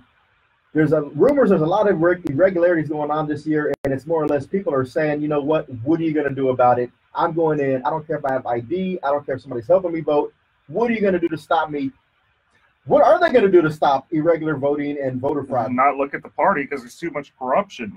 One thing I wanted to talk about, because there's this fast and furious show here, is I saw HRBC's endorsements, and I'm just appalled.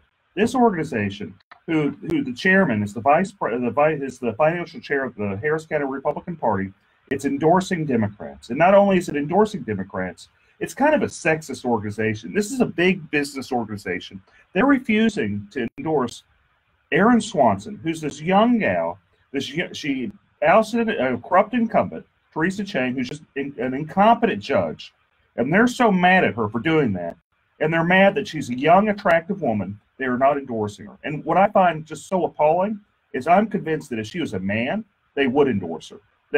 But for her being a female, being a young female, Wow. they aren't endorsing her. They think, this is what I feel, is they think that because she's a woman, she's not capable to be a judge at that age. And it's just wrong. So It's immoral. this is another instance of another conservative, quote unquote, conservative group endorsing Democrats, kind of in line with what Ed Emmett has done before, correct? Well, it's much worse than this, because Wow. these are people that are in power in the local Republican Party.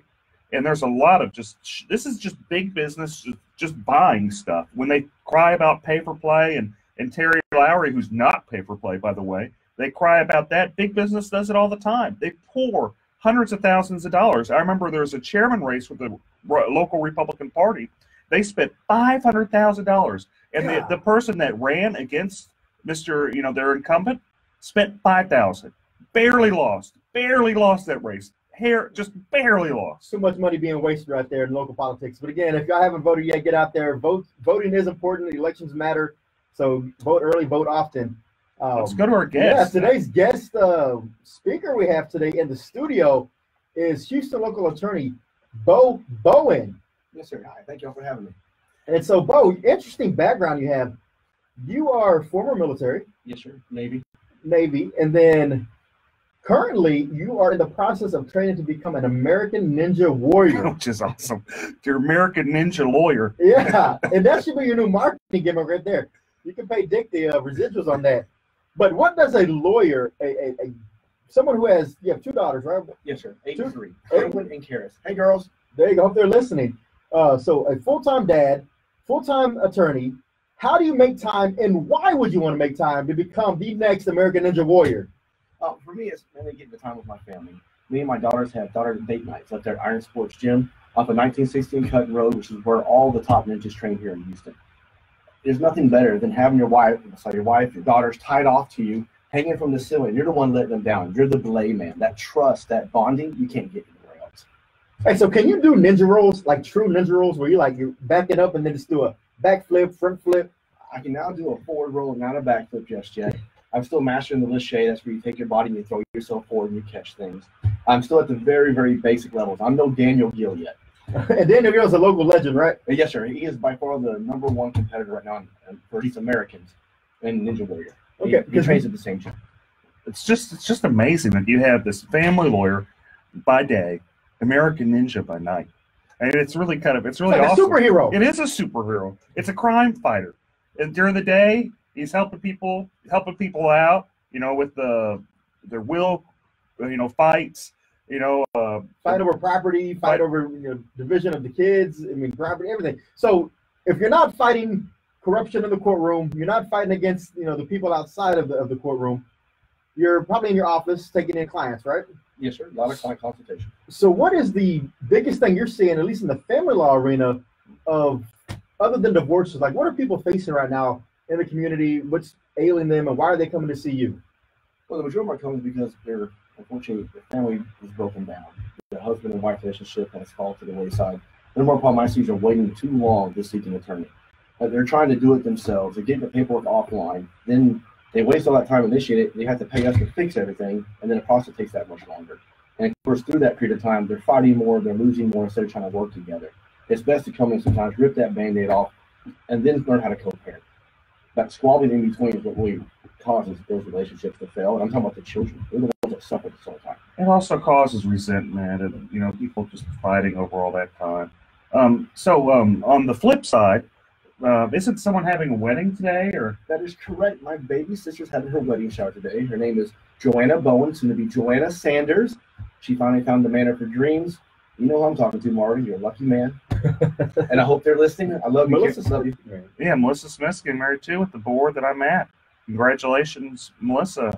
So if people wanted to contact your law firm, how would they do that, Bo? The best way to reach us is 713-574-7777. That main line again is 713-574-7777. You can also find us on the web at www.bowen, BOWENLF, as in lawfirm.com. Now, Bo, I always try to throw out questions for our guests, legal questions that are out of the ordinary. Let me kick this one to you.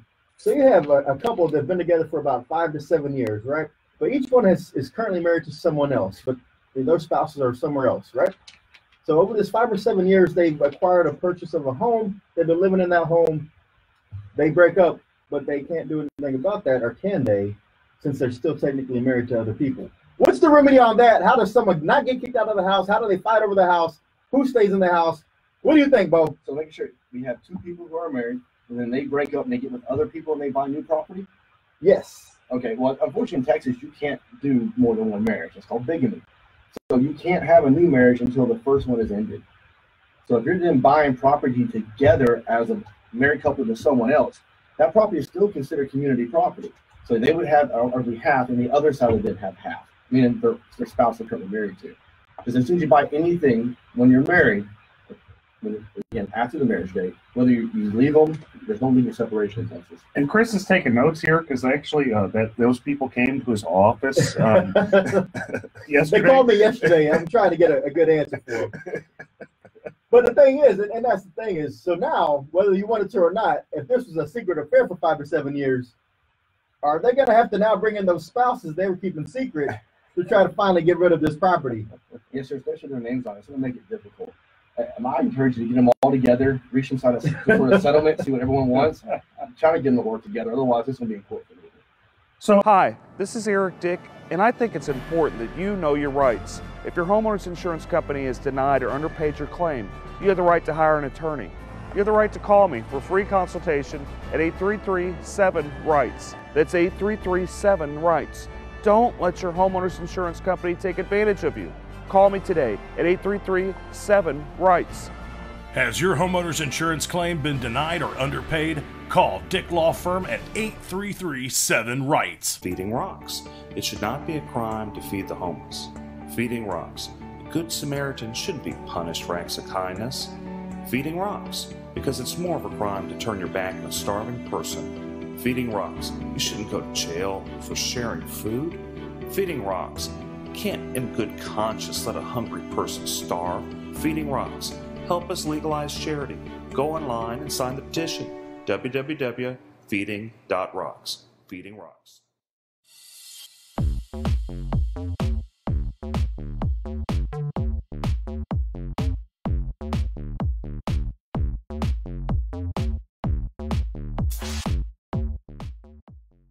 And also, is it a formal marriage or is it a common law marriage? Because, you know, common law is a little bit interesting than it is in a formal marriage. Well, common law or informal marriages, as defined out in statute, the number one thing you have to look at is, was there an agreement between the parties? If the parties had an agreement to be married, we're done. They're going to say it, you move on. But isn't there a statute of limitations, or is there some type of, after some point in time with the common law marriage, is it not presumed, or is there some type of... No, sir, you can be together for 100 years, together for 2 years. It really depends on the parties themselves and the totality of the circumstances. The number one being the agreement amongst the parties to be married. And then they have to also do something to, you know, show the agreement, usually like a ring or something like that. Hold themselves out is another big one. That they file income tax together, hold themselves as married to a government agency. That's a good indication they were married. How they introduce themselves to other parties as well. And they're at the supermarket, hey, this is my wife, Allison. They have held themselves out as being a married couple. If the wife doesn't say anything, you should be assuming they're married, and so are everyone else, including the kids. And so if they want to go ahead and wind down that marriage, even though it's considered common law, they still have to go through the formal process of a divorce at that point, right? Correct. Yes, sir. And if they go to the divorce and they go through mediation and they get an MSA, a mediated settlement agreement, Yes, sir. is that full and final in the state of Texas? Yes, sir. I went to In Re Stephanie, the case all you want to read with that. It has made mediations powerful. It is irrevocable once it's signed. And in fact, another good Republican judge, Judge Farr, he got overruled on the case Minks versus Minks, where the parties themselves came up to the bench and both of them wanted to revocate or reject the MSA. Court of Appeals said, no, you're stuck with it. Enforce it. Wow. Well, there you are. That's tough. Be careful when you go to mediation, and don't try to back out. Be serious. And if you go through mediation for any type of homeowners claims and it's unsuccessful, or if you go through the appraisal process and it's unsuccessful, or you go through arbitration and it's not binding, well, you can always hire a Dick. That's Eric B. Dick. Texas and Houston's homeowners insurance attorney. Eric, how's it going over in the insurance field right now? Any cases coming up? Oh, there's a lot of cases, man. I've represented a whole ton of people from Hurricane Harvey, and what I've been shocked with is the majority of the people I've represented, they've been underpaid. And when I say the majority, like I've represented thousands of people, and it's just sad seeing, you know, how the level of people have been underpaid. Some of them have been underpaid like $10,000, $20,000, $30,000. So I do everything I can to get them paid right. Folks, this has been a good time. I'm going to have to see you next week. They're cutting me off. They're saying no more free advice.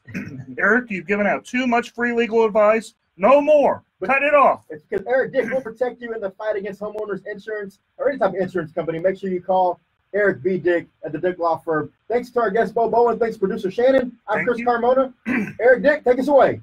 Thanks, folks. See you next week. Thank you, producer Shannon. Bye-bye, folks.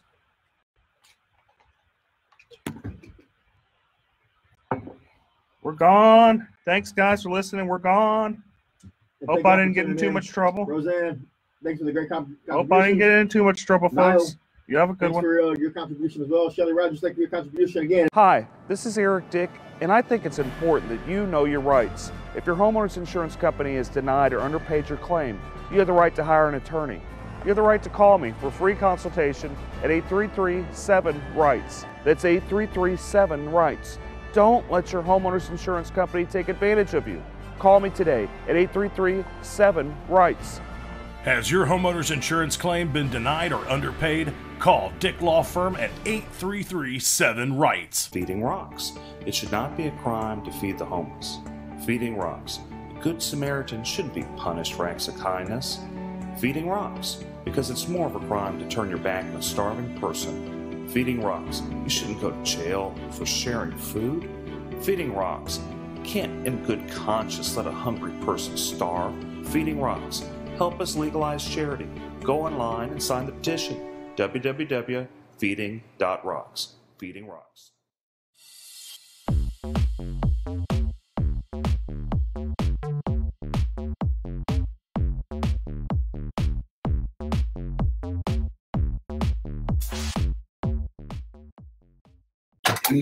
See us now by going to FoxNewsPodcasts.com.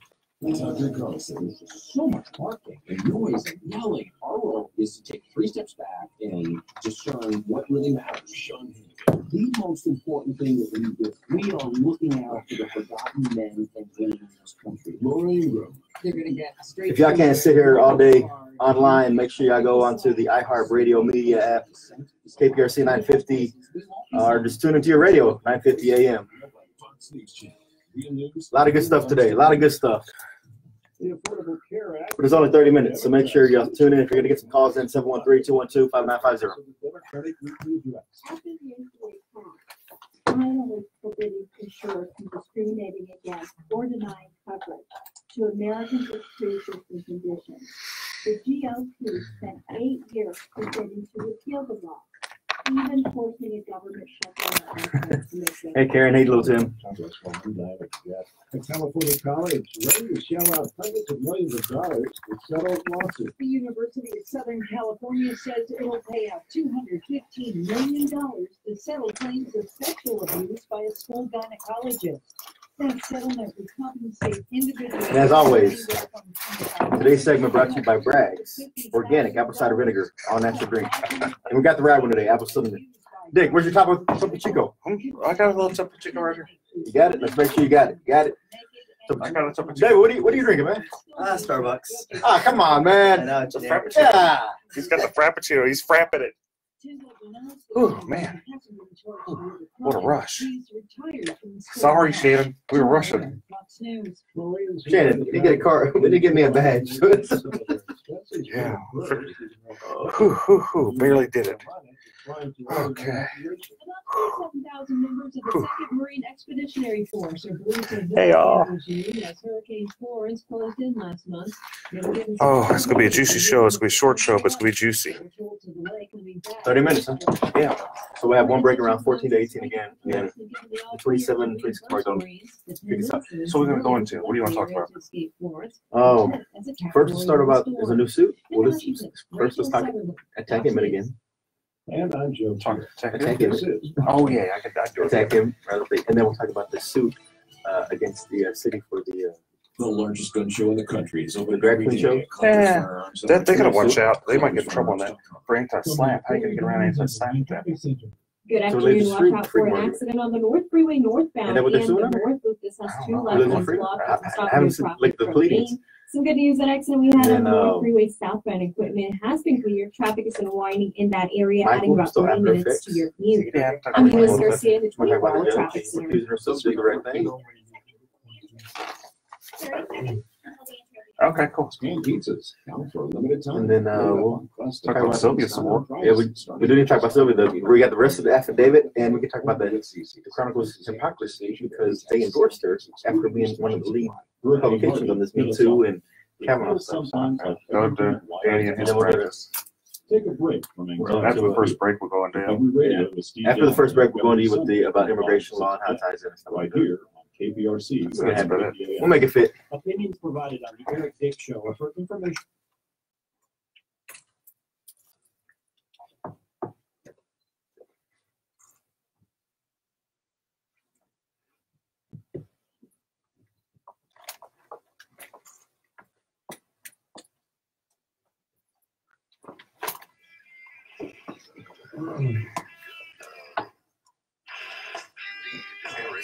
They've never heard the intro on Facebook streaming.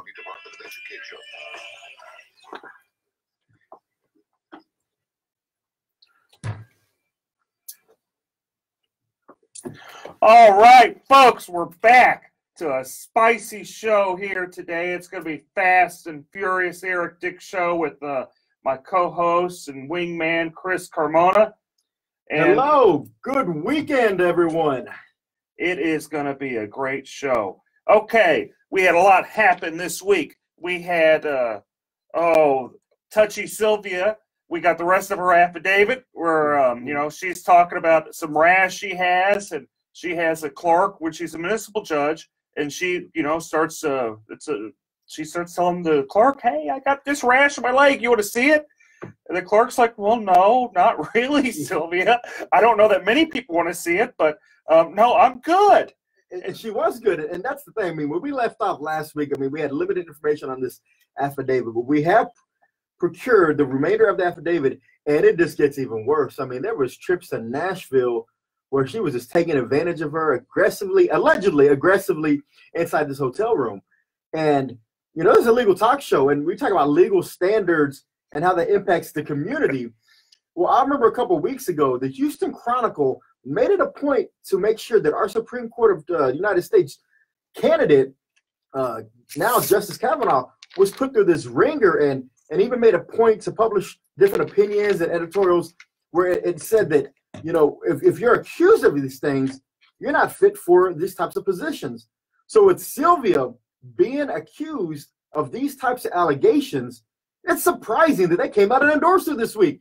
What's going on? Well, to quote Erica Grinder from the Houston Chronicle, it's dead and irrelevant and no one cares. And that's actually from a reporter. So what's interesting with the whole Kavanaugh thing is you had a woman And she was sincere. I know there's people that have different opinions, but she seemed sincere that something happened to her. Maybe we aren't sure what happened, but something happened, and she seems sincere about it. Just as the level of sincerity in that affidavit. I mean, and they go into a lot of detail. And it's pretty folks. detailed. I mean, these are things that have been sitting on and no one's come forward. Apparently, Ms. Gutierrez had actually made these complaints before, but it fell on deaf ears. And that's a problem I see with the city of Houston, is that they pick and choose who they actually want to move forward with these types of allegations. And I think that's something that falls back into the city council and also the mayor, because we have to stop that culture of siding with some, whether it's political or not, or it's just friendships.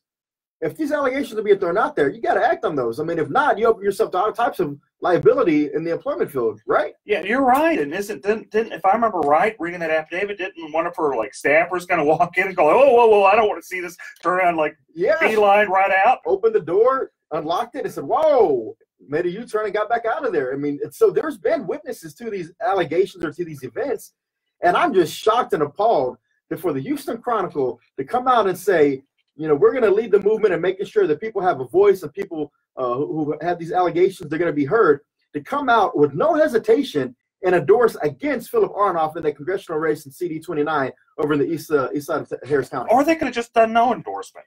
They could have just done, they could have said, well, look, we're going to be the bigger person.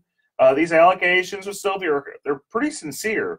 And just so the listeners know, this is, the former county commissioner, former state senator, Sylvia Garcia. What she did is she took off her, allegedly, which is probably not very alleged, but anyway, she took off her pants, said, hey, I got a rash to one of her clerks, ran around in her panties. Another one of her staffers kind of came in and kind of was freaked out and beelined out of there and just completely harassed this poor girl.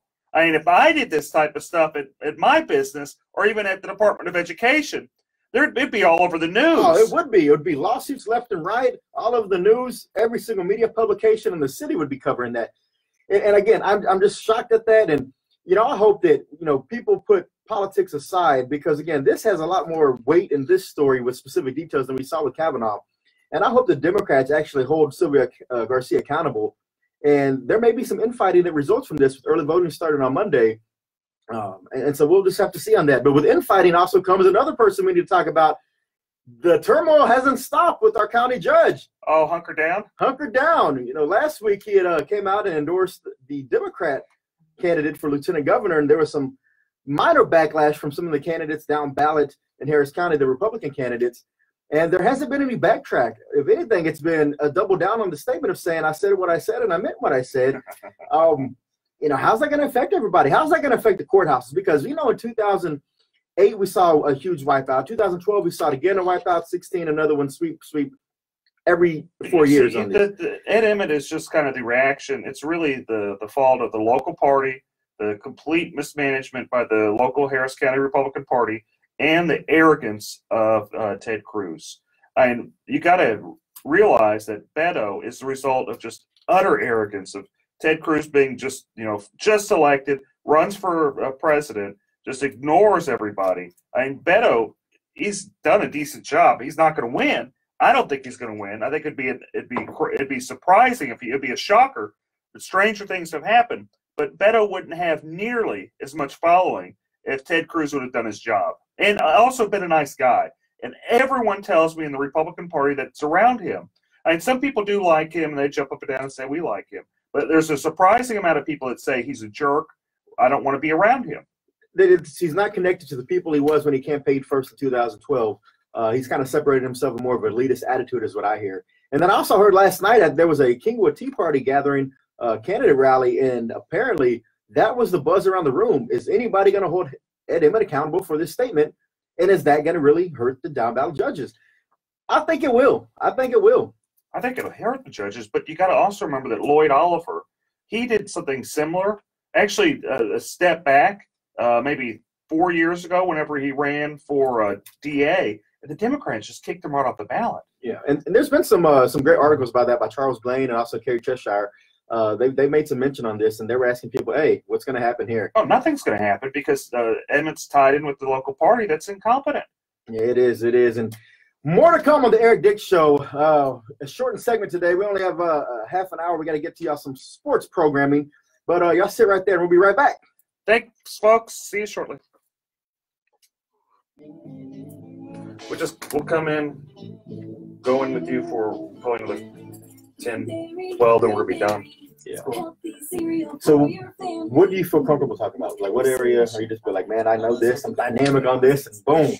Just anything immigration is good. We do all types of immigration. We do business, we do family, we do removal. So anything that you want to talk about in terms of any new changes, like right now there's an instant denial that just started in September. Okay. So that means that if you send a petition, it's wrong, something wrong with it, not all there, so just deny it. And this bad used to, they just refuse it. But denying it is actually right up here. Okay. Then we can talk about this caravan that's coming up and Trump's statement. There's some tough people, and we don't want those tough people coming in. And you can see about they're coming from Guatemala and Honduras. They're trying to go through Mexico. Mexico's actually trying. They're trying to do their job and secure the border. So we don't want you coming in and filter in. They tore it down and. I'll tie into immigration, and then immigration right there. That's how we do it. I think smoking always affected my daily life because I was a closet smoker. Roseanne, exactly. Someone like the county chair should have said something, but he didn't. Really, the guy pays them all. I mean, that's him. It's his major funder. There's no him and this guy Weekly. They own him. So what are you gonna say? No, don't do it. But like I said, it's gonna be very, very, very. We got a good many followers now. Not want to break straight ticket voting because of his insistence on doing that. So we'll see how it turns out. But early voting starts on Monday. Make sure I go by, vote all the way through from the top to the bottom. There's a lot of judges on that ballot that really need your support. It's not a smart idea just always hit straight ticket if you don't feel comfortable with all the candidates. Beto, fake Mexican. Is he really a fake Mexican or is he just using the name to try to trick people? What kind of fires was he putting out? Like what was being said to try to mitigate that damage? I mean, could you really mitigate that? Unless maybe to show some poll numbers and be like, the current poll shows, even with that statement, we're still up about 15%. Anything like that.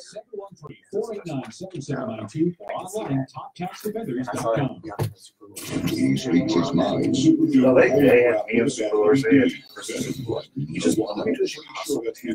How long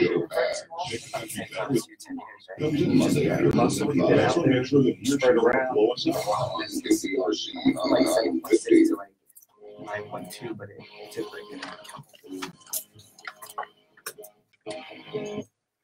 Oh, here we are, folks. If you haven't pulled over and talked to your lawyer, you better do it because we're going to go into some law, and I don't want you guys crying to me because I gave you good advice and you hadn't paid me. So you better go talk to your lawyer before you listen anymore. Okay? And if they're suffering from any type of home damage, car damage, life insurance issues where the insurance company is just not paying, so they call Dick.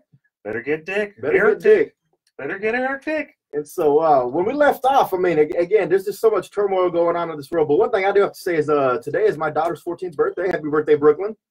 My mother and sister's birthday. I was about to say, you have a family of birthdays today, too. And it's Mark Lanier's birthday. And Mark Lanier's birthday. So October 20th, mark this down on your calendars, everybody. That's a strong day for birthdays to come out. But other than the birthdays, we have some other exciting news going on in the country, right? Oh, we have a lot of exciting news, but why don't we start off talking with Danny about his little law practice doing immigration law, and we can kind of tie it into all the many things that are happening in this world. So today's guest, we have attorney Danny Wynn. Danny, welcome to the show. Oh, thank you for having us. This is David Wynn, by the way. Oh, sorry, David Wynn. Oh, it's okay. So I had it right the first time when I said David. Yeah, you said it earlier this morning, so yeah, maybe it's too early for you. Oh, I was thinking of there's a city council member in Missouri City. That's right, Danny Wynn.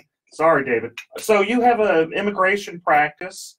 You've been practicing law about 10 years, right? That's right. We're practicing 10 years. We have an office in Southwest Houston and one in Northwest Houston as well.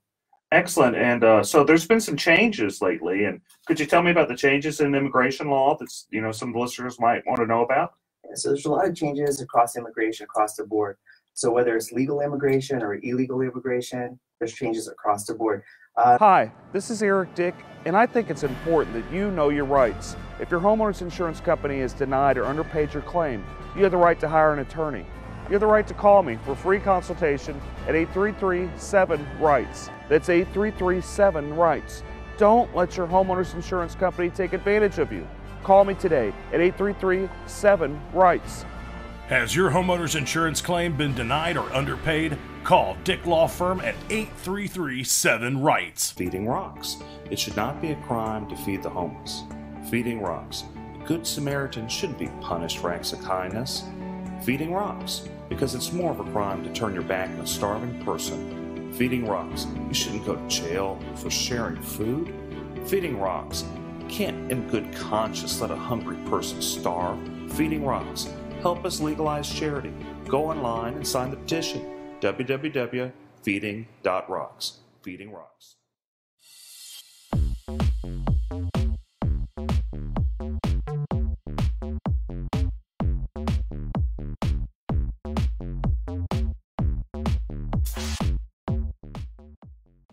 Some of the major changes, instant denial. So starting in last month, September, if you send in a petition or an application and there's anything that's wrong with it, immigration used to send you a request for more evidence, or they send you a notice of intent to deny and give you an opportunity to fix the problem. So now, no more. They can instantly deny your application. And again, this is not like a rejection. This is a denial. So it looks really, really bad if you're trying to reapply later on. So what you're telling me is if someone is, wants to work on their status or, wants to bring someone over or marry someone or what have you, they probably should not do it by themselves. They're probably behooved to go actually get a lawyer to help them with their immigration status. Is that what you're telling me, David? Exactly. I used to tell people, if you read the law very carefully, you could probably do this by yourself. But now so much things have changed. Like, I'll just give you an example. So the basic forms that you need to sponsor a spouse, it used to be last year, before 2017, the I-130 form, it used to be 5 pages. Now it's 18 pages. And there's another form that supplements that. It used to be 4 or 5 pages. Now it's an additional 18 pages. And those are just 2 forms out of the many forms that you have to file in order to bring someone to the U.S. Now, and this is things that probably an attorney is best equipped to handle. Is that correct? Is that a fair assessment? That's right. And, it's not a person's fault, to be honest with you. A lot of things are wrong online, especially even on the government's website. They're wrong. And I could, probably usually what I do is I show clients, like, look, this is what you want to do. And I can tell you that it's wrong. If you do it this way, like they have it on the website, it's going to get rejected or denied. Now, there's a lot of notaries that have popped up around this city, I know for sure, over the last few years to try to assist and expedite some of this immigration paperwork. What's your feelings on notaries? Are those really strong-minded people who understand the legal system and know how to navigate the channels? And that's a good question, Chris. Well, I can tell you for sure, a lot of people in Mexico, there's public notarios are attorneys, but in the U.S., they're not attorneys. Public notarios are popping up, and let me tell you why you don't want to hire one. The public notarios would never put their name on any of your documents. So whenever there's a problem with your documents because they're giving you wrong advice, no one's accountable except for you. And you're not going to be able to blame someone that doesn't have their names on your forms. They're charging a lot of cash too, aren't they? They do, but besides this actually being illegal for a notary to practice law, and usually they'll charge at least, near what a lawyer would charge. Sometimes more. Sometimes more. So you're having someone, it's basically you're just going and picking someone off the side of the street and saying, hey, help me with my legal forms. I wouldn't do that. I wouldn't get, someone off the side of the street to represent me, which actually I do. Being an attorney, actually I do hire people to represent me, and anytime anything happens. They say what a client has a fool. What is it saying? Yeah, only a fool has a client for himself. Or that's right. So yeah, if you have problems with immigration, you probably should get a lawyer. Maybe you could have done it in the past, but it sounds like things have changed, and it probably behoove you to sit and talk to somebody that actually is licensed through the state bar and tell you what to do. What other problems do you see happening, Danny? Okay, so if you the other problems that we see right now is if you're in removal proceedings. So before, if you're in removal proceedings, that means deportation proceedings, you would have probably a very fair trial with the immigration judge. It's not like that anymore. So right now, under Donald Trump, he said that immigration judges have a quota. They're obligated, or they should, try and end at least 700 cases per year. So what this means in reality is that every immigration judge under the quota has to finish a case within 2.5 hours. Think about this for a second. One party has to state the facts of the case, the witnesses have to be called up, the judge has to make a decision, all in the course of 2.5 hours. Some of these cases are asylum cases, meaning that they involve people that have been victims in their own countries. They're going to the US in order to seek protection, and now you have to make a decision within 2.5 hours, whereas maybe a year ago, you would have maybe several years to put together a case. So that's what's happening right now is that. But on the flip side with that, Danny, hasn't one of the biggest issues always been that the process takes too long? You have to get in line. It's a long line, takes years. But with this expediency of a 2-hour hearing, or it doesn't that speed up the process, and doesn't that help people who are in the queue trying to get through the system properly? So in the past, you're right. So in the past, asylum used to take years. Now it's not that way anymore. So earlier this year, they changed it. When you apply for asylum today, instead of taking years, you're going to get a notice for an interview within 3 to 5 months. That's very quick. Think about this. You have to show asylum is not easy to get. You're going to have to, usually the attorney will write a legal brief. You have to show evidence, so medical records. Imagine fleeing your country with nothing, and then you're going to have to try to get, certified copies of your birth certificate, your, anything that you have in that situation, maybe judicial records. I mean, it's going to be very hard for anyone that's fleeing their country with no money. Yeah. And nonprofits nowadays don't have a budget in order to fix this issue. There's too many people. It's definitely a broken system. It's something that we really have to make sure we're pressing our Congress members and our senators to put something in place that's actually going to be sustainable in the long term. And it's not just the immigration system. I mean, it's the same way with our justice system. There's a lot of sad things that happen every day. I had a client one time in criminal law back when I first started practicing law, where she had some problems with welfare. She got too much welfare because she was broke.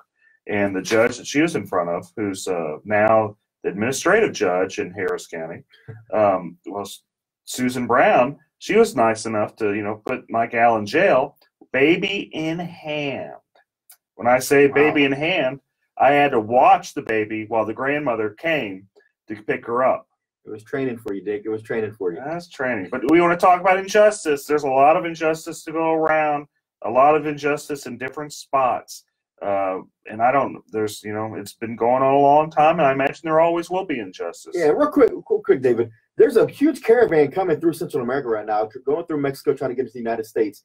Will they make it? And if so, are they going to be turned back around under this new policy and provisions? What happens to them?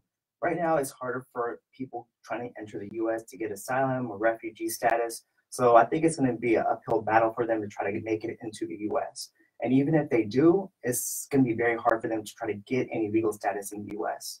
So it's very hard. We're turning away people that are actually fleeing their country. Some of these people, yes, there's always people that will try to, go past the system that do not qualify. But you have to understand there's a huge vetting process to make sure that their alibi sticks. There's multiple interviews to make sure they have a credible fear. But if you have a group of 1,000 people coming in one time and saying, we just got bombed in our neighborhood, shouldn't their stories all match, and wouldn't that be considered some type of evidence that could be used in the process? So just like you mentioned earlier about the Kavanaugh hearing, when people experience trauma, they're gonna remember different things. And so when you have a child versus an adult, they're gonna see different things, and that's why it takes a lot of work in order to gather the story to make it make sense, because every person's story is going to be a little different based on their experience.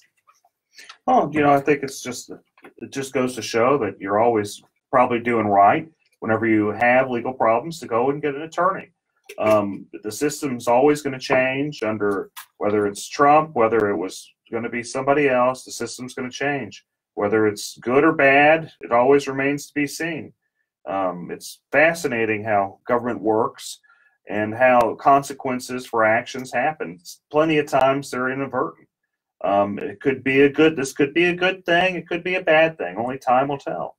But what is important is while they're going through this process, if they're serious about it, they probably need legal help. They do, and that's what we're here for, is to try to make sure we guide people to make sure they're getting legal help in any type of situation they're in. And David Wynn, thank you for your time today with talking about immigration. And if anybody needs to reach out to David, what's that phone number? It's 281-777-1236.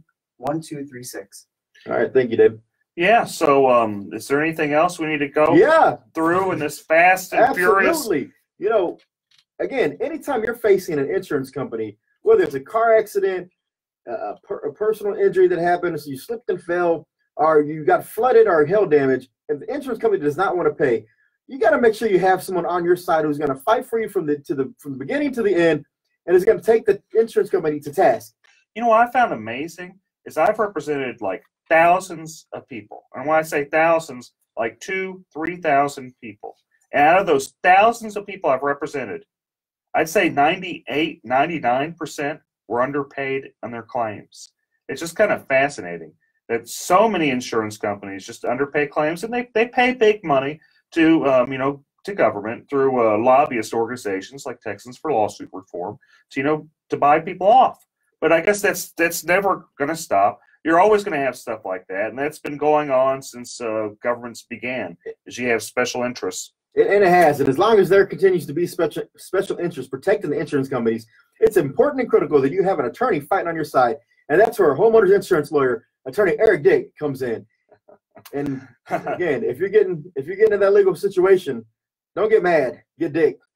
Good to be back again, folks. I'll see y'all next weekend, or I won't see y'all. I'll talk to you next weekend. And make sure that we haven't always said this, but we got to send a huge shout out to our producer Shannon. See y'all next week. Thanks, producer Shannon. Have a good one. Barely did that one. That was a rush. Hey, send me some business cards. Maybe I'll get it out. I have a business card wall. Hey guys, again, sorry for the short show today, but we'll be back on. We're good next week, right? I'll put this all I think on. we're good next week, but we'll let y'all know. Yeah, have a good one. It's on Twitter. It'll be on Twitter later. Okay. Bye, folks. Thanks. Hi, this is Eric Dick, and I think it's important that you know your rights. If your homeowner's insurance company has denied or underpaid your claim, you have the right to hire an attorney. You have the right to call me for free consultation at 833-7-RIGHTS. That's 833-7-RIGHTS. Don't let your homeowner's insurance company take advantage of you. Call me today at 833-7-RIGHTS. Has your homeowner's insurance claim been denied or underpaid? Call Dick Law Firm at 833-7-RIGHTS. Feeding rocks. It should not be a crime to feed the homeless. Feeding rocks. A good Samaritan shouldn't be punished for acts of kindness. Feeding rocks. Because it's more of a crime to turn your back on a starving person. Feeding rocks. You shouldn't go to jail for sharing food. Feeding rocks. You can't in good conscience let a hungry person starve. Feeding rocks. Help us legalize charity. Go online and sign the petition. www.feeding.rocks. Feeding Rocks.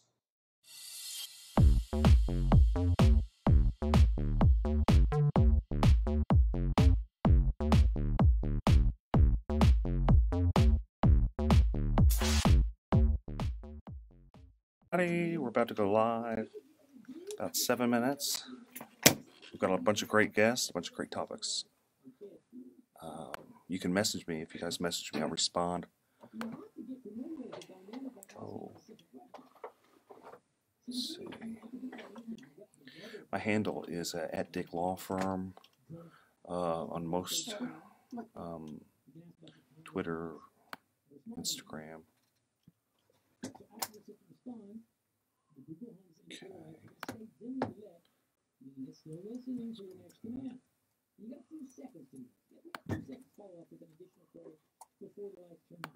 You're doing your live stream too? Yeah. So, Do you have Wi-Fi or no? There is Wi-Fi here. It's iHeartMedia. I don't remember the password. I'm gonna have to find it. yes, yeah, iHeartRadio guest. Yeah. Radio desk, no jumping.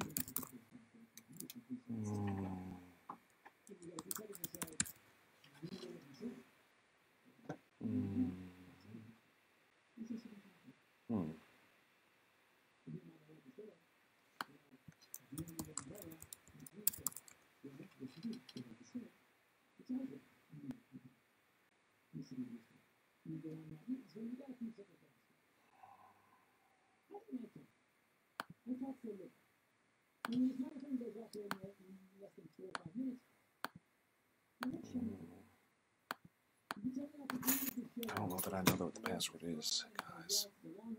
I'm looking for the email where they sent it to me.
Check their phones.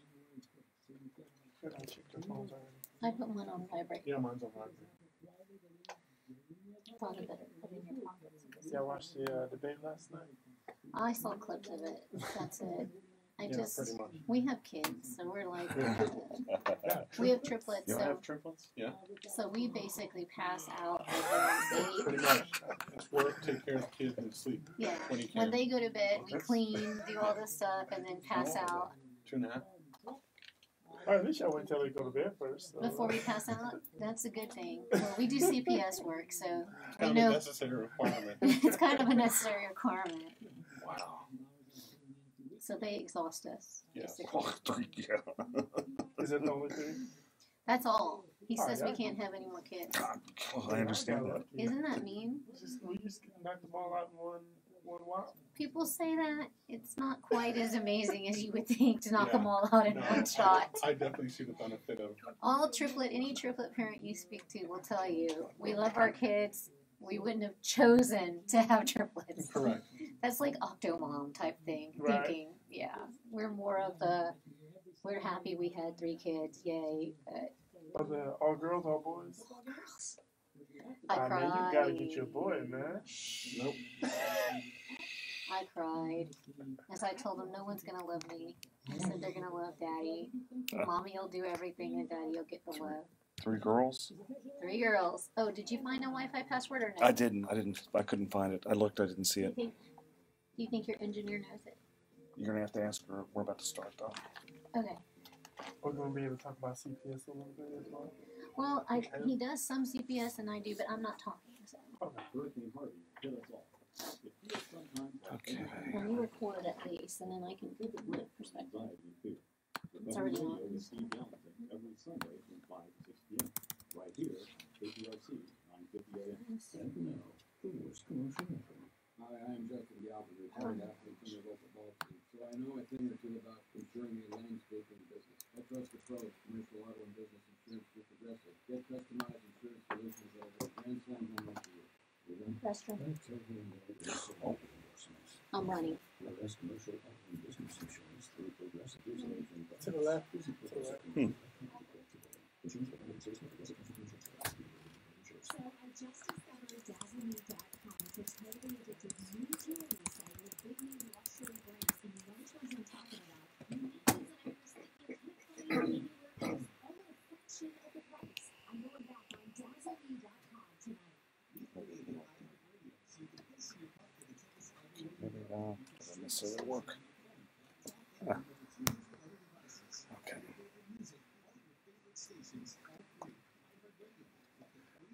about to go on live with we're at KPRC, AM 950. We've got a bunch of great guests today. A family lawyer, kind of a couple. Philip O'Brien here is co-hosting, helping me out. He's wingmanning it. We're going to be going on pretty soon, so tune in. If you guys have any questions, post it on. I'm watching on Facebook. It's live on a number.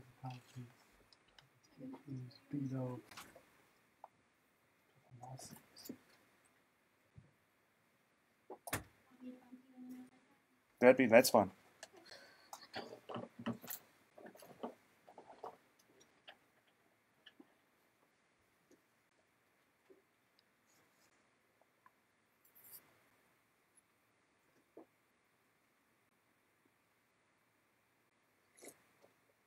Oh, maybe I should put on my headphones.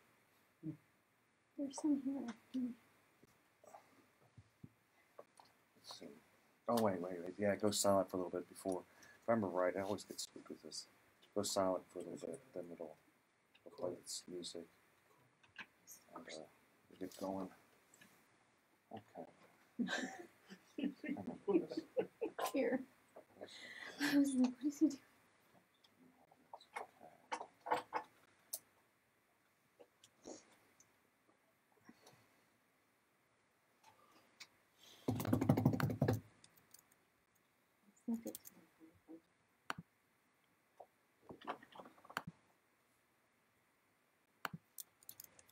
I didn't know Bill had a DWI.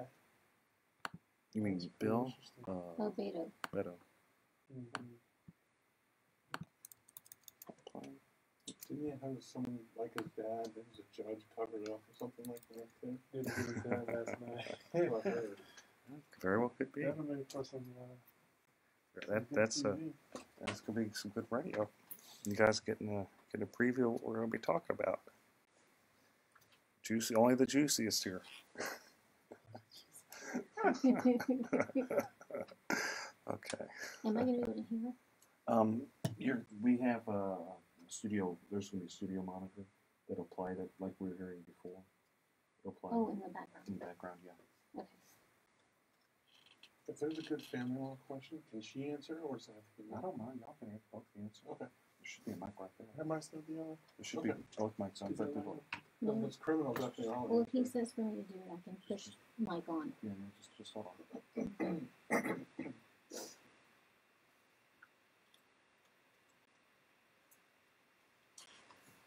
I know it's quiet. Okay. So you have to watch the video a bit.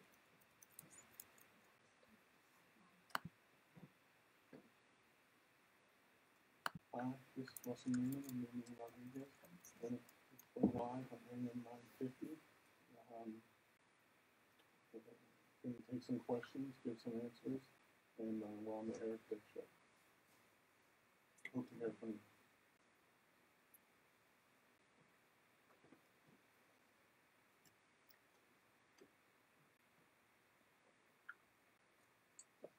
Okay, I know it's a little quiet. I know.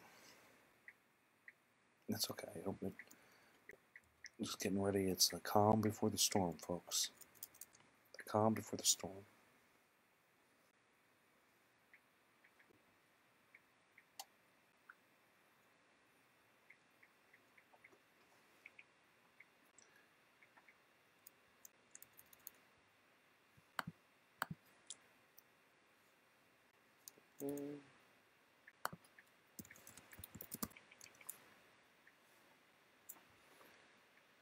Okay.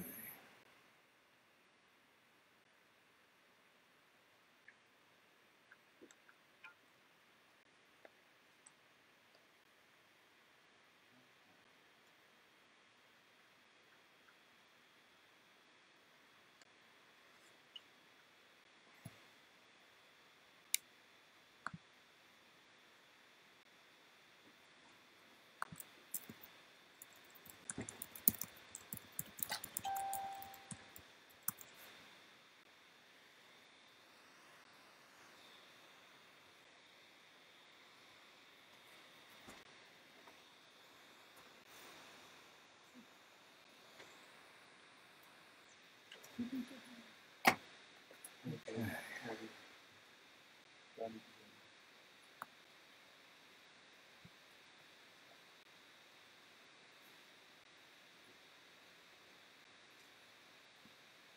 Corey Diamonds and Design Traffic Center.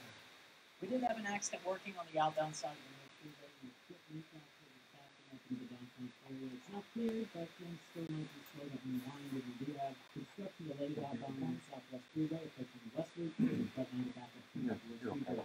I'm Stephen Cross, and 24 Hour Traffic Center. Adjust that. This report is the headphone volume there too if it's too loud. This month of participating Napa Auto Parts stores, 5 Road to over 1 person product maker. Okay, we'll get ready to go on. Minutes, folks. I'm here. Still have a delay. You tune in AM 950 or just Facebook Live, Twitter, Instagram, Twitch. Twitch, yeah. I'm on Twitch, YouTube, and every single one. Periscope. That's pretty cool. Periscope, which is Twitter and all of them. So, guys, you got questions? Post it over. You should contact your attorney to obtain advice with respect to any particular issue or problem. The opinions expressed in the whole picture are that of the host and guests, and do not reflect the opinions of the station or iHeartMedia.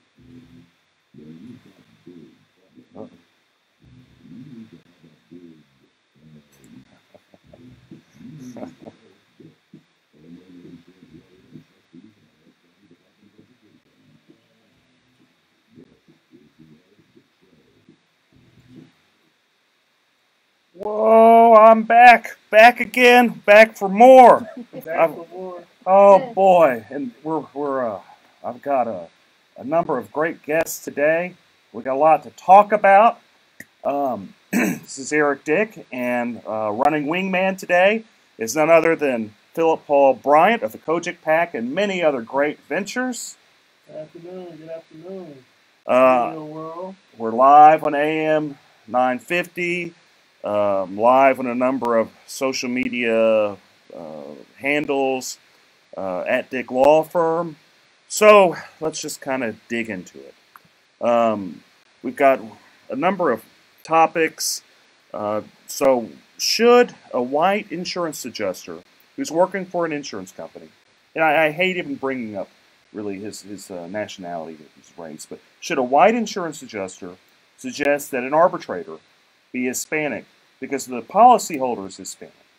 I asked that because I had this happen to me. I had this adjuster, his name is Kevin Horomas. He's kind of a jerk. You gonna call him out? Yeah, I'm gonna call him out. He's kind of, in fact, he really is. He's just not a nice person. What I've learned in this world is you've got good people and you've got bad people, and he is. Anybody that knows him knows he's not a very good person. So, anyway, he suggests, and I'm just going to read what he wrote in email.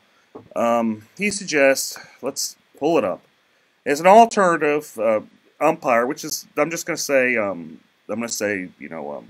arbitrator selection due to plaintiff's Hispanic heritage. Apparently now he cares that my client's Hispanic. I'd offer this other person as an alternative. And my question is that kind of racist? Is it inappropriate? I mean, could they pick another, insurance adjuster because my client's Hispanic? I'm just wondering. Since the guy all of a sudden cares, is that appropriate? I don't know. What do you think, Philip? Is it appropriate for an appraiser to request a umpire that's the same nationality as the client? Yeah, whenever no one else is the same nationality, not even the person requesting. Yeah, it seems like you're kind of infusing race into a situation that now there's a language barrier issue. I think a language barrier issue. I think the courts have a way to kind of bring in an interpreter. I think for the most part that should be suffice. I don't necessarily think that it's about a jury of your peers at this particular point. If your peers would be the same nationality, I think it's more so about making sure that you have an arbitrator that understands the law, the rules, that guide the policy, and kind of go from there. It shouldn't necessarily be based on a race. I know a lot of people may feel a little bit more comfortable, perhaps. I know if I'm in court, if I have an African American judge and I'm African American, I may not necessarily get special treatment. And in some cases, it may be some tough love because they feel like I should know better. So is this like him saying, my client might get special treatment, or is he? I don't know. It's kind of inferring that you only get special treatment from a judge or an arbitrator with the same ethnic background. Then another question I have is, why would an insurance company even hire a joker like that? Because it sounds like they're setting them up for some type of lawsuit on being sued just for being racist. Well, the fact that he put that in writing is a little bit more concerning. I mean, even if you're thinking something, or even if that's your strategy, to actually send that over email, because from what I understand, you can actually have your email subpoenaed. I'm not an attorney, but you can have your email subpoenaed, as well as text messages these days. So I'm not sure why someone would put that in writing. You can even have the opposing counsel talk about it on his radio show. I mean, imagine that. Imagine that would happen. Yeah. Nothing on the internet is safe from anybody. No. So Russell, you're a lawyer. You practice criminal law, family law. Special guest Russell. I think you may have forgot to introduce him. I know I am not a very good host. I'm sorry. I didn't have a number of. I should have had more Southern hospitality. I know I'm a jerk, plaintiff's lawyer. They call me, reptilian, all this type of stuff. Perhaps you should have had a radio host that's the same nationality. they might have been. I know they might have been nicer. I'm sorry. So Russell, step up. Tell me what you think. Tell me about you. Tell me what you think about this. Hey, my name's Russell. I'm Russell Newman of Newman & Rodriguez Law Firm. I do mainly criminal and juvenile, but I have a partner and she does family. I think that's a very interesting issue. I have that come up a lot in cases, such as DWIs and such. I think the issue is, how is it framed? Does this person suggest that you have someone who's of the same race, or does he require someone of the same race? Why does he want someone of the same race? I think there are issues there within that have to be answered. I don't on its face love the idea, no, I don't. But I'd like to know the thinking behind it before I say it's absolutely inappropriate, or is appropriate, or is not, or whatever. But on its face, yes, I do find it kind of disturbing. Well, why would you even go down that path? This is my first question. What does it matter their race? It doesn't. What is it? I'd hope in the current arbitrator's former county attorney, Michael Fleming, who I can tell you personally, I could go up to him and tell him what I think, and he's going to say he don't care. He's going to make his own decision, because that's just how he is, period. And they just, I guess they'd rather, I don't know. It just seems. Hi, this is Eric Dick, and I think it's important that you know your rights. If your homeowner's insurance company has denied or underpaid your claim, you have the right to hire an attorney. You have the right to call me for a free consultation at 833-7-RIGHTS. That's 833-7-RIGHTS. Don't let your homeowner's insurance company take advantage of you. Call me today at 833-7-RIGHTS. Has your homeowner's insurance claim been denied or underpaid? Call Dick Law Firm at 833-7-RIGHTS. Feeding rocks. It should not be a crime to feed the homeless. Feeding rocks. A good Samaritan shouldn't be punished for acts of kindness. Feeding rocks. Because it's more of a crime to turn your back on a starving person. Feeding rocks. You shouldn't go to jail for sharing food. Feeding rocks. You can't in good conscience let a hungry person starve. Feeding rocks. Help us legalize charity. Go online and sign the petition. www.feeding.rocks. Feeding Rocks.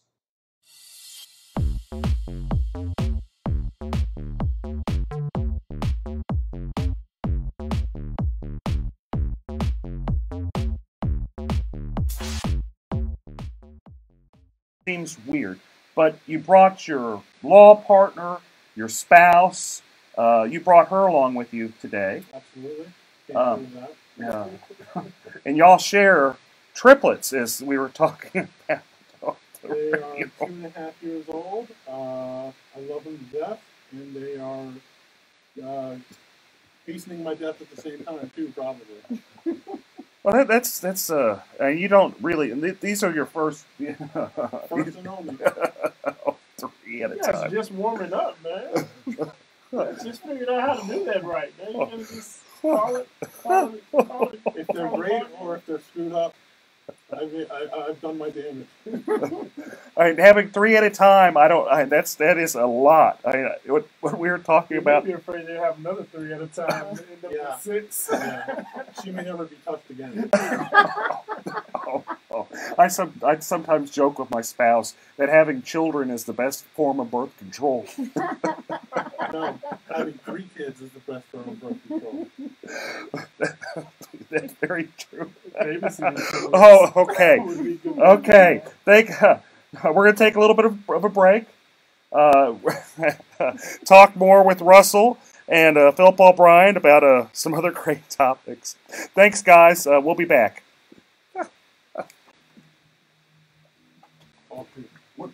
What's your last name? Cynthia. Okay, Cynthia. Sorry. Oh, thanks for calling me out. I seriously doubt that the company needed this guy fought like that when they hired him. They hire him business joke. They really do hire him business joke. You think it's an intimidation factor? No, I think what it is he's afraid Fleming's going to be there. He's always there, and he's just trying to bait. He's trying to bait the other person. But he's just wildly inappropriate. The guy's always wildly inappropriate. We do some stuff on having to deal with somebody who does this is just insane. Because they go crazy, and of course it's their bottom line. The least amount that they give you, the better it is for their company to head out. But it becomes ridiculous like after a point. Well, essentially the job is to be a fit. Right. There's so many goals that they can fair as they could be so that they can save more money for their company. That's true. That's true. If they were fair, I'd probably be out of business. Because they wouldn't need you. No, they wouldn't be. Full-time radio host here. Oh, yeah. Starving full-time radio host. Hey guys, thanks for tuning in. Oh man. Okay. Ours is still streaming. I don't know how to call it. Oh, it's gonna stream all the way through. Well, mine is on my phone. I'm streaming all this. Yeah, good. A lot of people asking about the propositions. Oh, we can talk about the propositions. You know how I feel about the firefighters. I haven't seen a bunch of great people joining in. Okay. Oh, man, we got a great crowd. Okay. Oh, so maybe let's go back. Go back with the State Farm having to pay $250,000 and Green $250,000. $250 million. A little too $250,000 in the $250 million for Judge Dixon.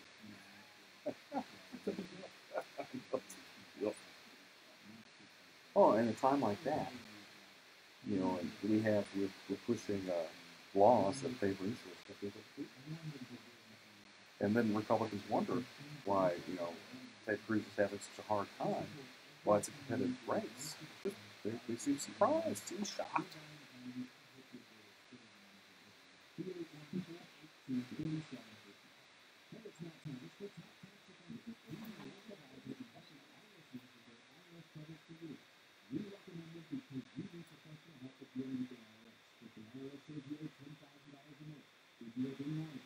You can hear pretty well something of the background. Oh, I can hear everything. No, I just hear you guys. I mean, Oh my gosh. I don't even know. I didn't even pay attention. Once it started, I was listening and laughing. It's a good show. feel free to jump in. We talk smack for a little bit. I was laughing. I'm still, to be fair, I have two kids, a 5-year-old and a 2-year-old.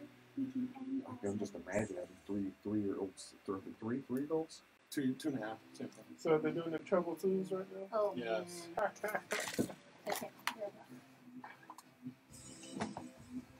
I'm back with Eric Dick on my little show we got here with Philip Paul Bryant running shotgun. We've got a great law couple, Russell and Cynthia. Was it Newman? So then we're talking law and politics because that is just the most fun stuff to talk about on a Saturday afternoon, folks. It's just great. Okay, so what I saw in the news some time back is State Farm agreed to pay $250 million, not thousand, not hundred. $250 million. A quarter of a billion. Quarter of a billion. And the allegations were that they fixed the judge. When I say fix the judge, there's an underlining case, and they got that judge kicked out to get another judge that they pretty much paid for to kick out a meritorious case, and they got sued over that and settled it for $250 million. Yeah, this was Illinois. You know how to do Chicago politics style, right? I think it was the state Supreme Court. From what I saw, it was a state Supreme Court case. A judge was originally, I guess he was an appellate judge in the circuit court for a little bit, and then I guess when the seat came open, they threw looks like it was about $5 or $6 million behind this campaign. $5 or $6 Supreme Court million with the M. Bigger question is, can we get some of these State Farm PACs to donate to some of our judges? Just kidding. Just How about donating to us? Well, I think okay. So let's break this down a little bit because this could go a lot of different ways. So you've got an insurance company, the biggest one in the nation. People wonder why I jump up and down and say, don't get State Farm, it's the worst one. All my newsletters, number one, say, State Farm, they're vindictive. They're going to find any way to take advantage of you. I love their commercials, though, man. I mean, have you seen their commercials? It's good stuff. It is good stuff. You put your heels together and then say... And they're there when they need the money, but whenever it's time to pay the claim, apparently they aren't. They say, too bad, so sad, call your dad, go sue us. And if you get a good judge, then they're going to pay $5 million to kick out that judge to get someone else. It looks like there was an original case that I guess the plaintiffs won about $8 billion. And so the case was already won, and it looks like they went back, got this judge on the bench, and allowed this judge to then go back and undo the case. Well, of course. That's pretty gangster, even for Chicago, even for Illinois. That's pretty gangster stuff. Cheaper than paying $8 billion. Yes, just a little. What do you think about that, Russell? What do you think about State Farm trying to fix a judge? We see that going on in Harris County in the criminal courts. Well, I think people think that can happen, but I don't actually see it happening. But one of the questions I have about that is, if State Farm is being called out on this one, how many times has it happened in the past? That's a great question that I would have about this problem that's presented in Chicago. I see it every day, folks. I see it all the time, every day with State Farm. So I'm just gonna tell you about it. If State Farm does you wrong, you hire an attorney, you sue them. Your choices are take it to the box or walk away. And that's kind of they don't care. They make you try cases. They'll spend, the last one I tried, they spent maybe $400,000 or $500,000, and this is over like a $10,000 dispute, folks. It's not over much money. It's over $10,000. They didn't pay the guy to replace his roof after there was storm damage that happened up in the Dallas area. He was upset. He's like, I've been paying into State Farm for all this time, And, I figure the least they do, I've been paying them, $3,000, $4,000, $5,000 a year. At least they do is, pay to fix my roof. But no. They made them take it to the box. 3 years later, we had a trial. So, it happens all the time. What their strategy is to just blow you out of the water. If they'll depose every single person. If you have an attorney proving up attorney fees, they'll depose you. So, y'all do, Cynthia, you do family law, right? Doing family law, I just have, you prove up attorney fees all the time. Either the husband will say, you made me do this stuff as a portion of equity since we're married, pay for my attorney fees. Or the wife, or there'll be a child support little fight. And it's like, you're making me have to do this, pay up my attorney fees. That's correct. Happens all the time, every day. Every day, somebody wants to find out, make sure that it's an equitable amount of attorney fees that are being paid on both sides. And there's some situations where you're entitled to the attorney fees. So if you file a motion for enforcement and you're successful, and when I say enforcement, that means, let's say your baby mama, to use the phrase, is not allowing you to see your kids according to an order. Well, judges don't like that, especially here in Harris County. We've got some really great family law judges on the bench right now. We do. And you're entitled to your attorney's fees if that judge feels that there was a violation of that order. So in those cases, how many of those cases have you seen? Just a guess. How many have you done in your life of those type of cases?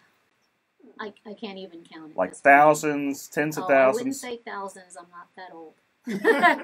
But you'd say hundreds, like I would say probably about 100 at this point. Right, and then each week you've seen it 2, 3, 4 times, right?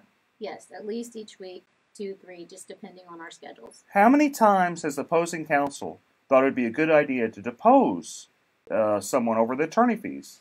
Absolutely none. In fact, we barely question each other most of the time if they're fairly reasonable. It's accepted practice at this point, isn't it? That's correct. Right. It's accepted practice at this point, especially on those types of cases. Now, what shocks me, get this, every single time I take a State Farm case to the box, they spend 3, 4, and this is nice, 3, 4, 8 hours deposing me over attorney fees.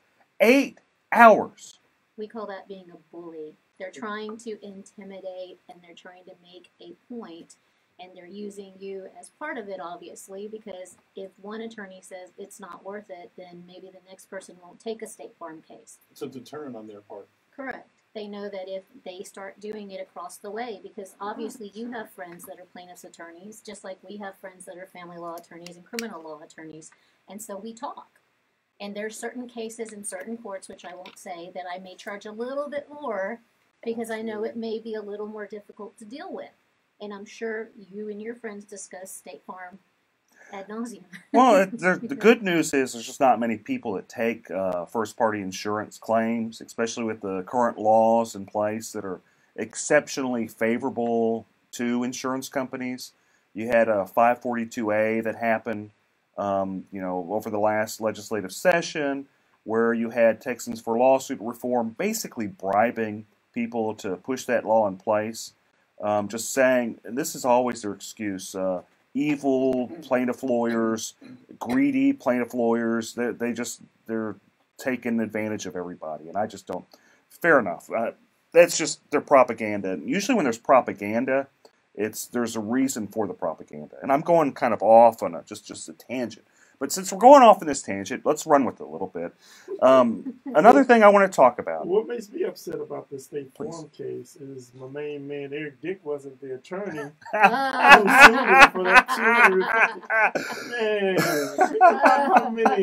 how much, what's the attorney fees on that? What's the Mexican restaurant we go to? Oh, El Tiempo. Man, think about how many times we could have went to El Tiempo. Lifetime supply. He could have bought an El Tiempo. He could have bought an El Tiempo. In your backyard, there's a pool. Save ourselves some time. Fajitas and margaritas for everyone.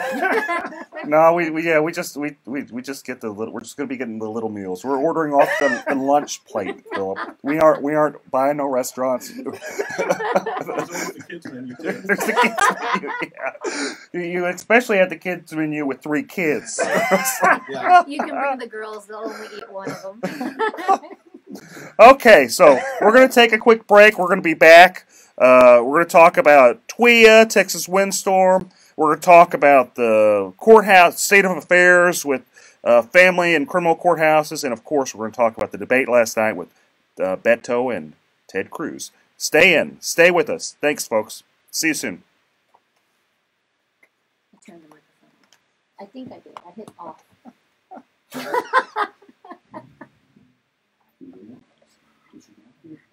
Oh man, that was funny. That was.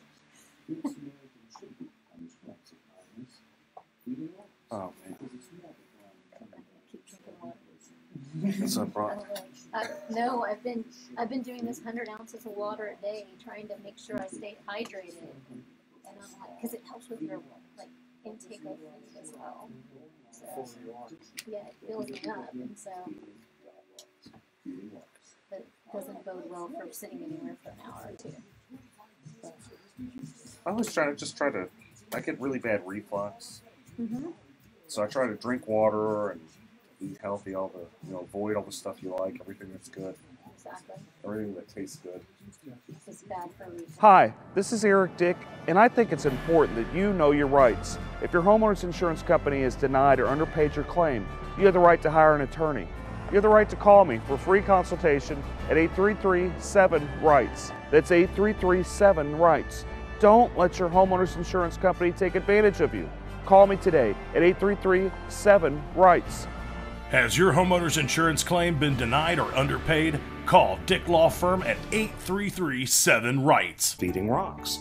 It should not be a crime to feed the homeless. Feeding rocks. A good Samaritan shouldn't be punished for acts of kindness. Feeding rocks. Because it's more of a crime to turn your back on a starving person. Feeding rocks. You shouldn't go to jail for sharing food. Feeding rocks. You can't in good conscience let a hungry person starve. Feeding rocks. Help us legalize charity. Go online and sign the petition. www.feeding.rocks. Feeding rocks.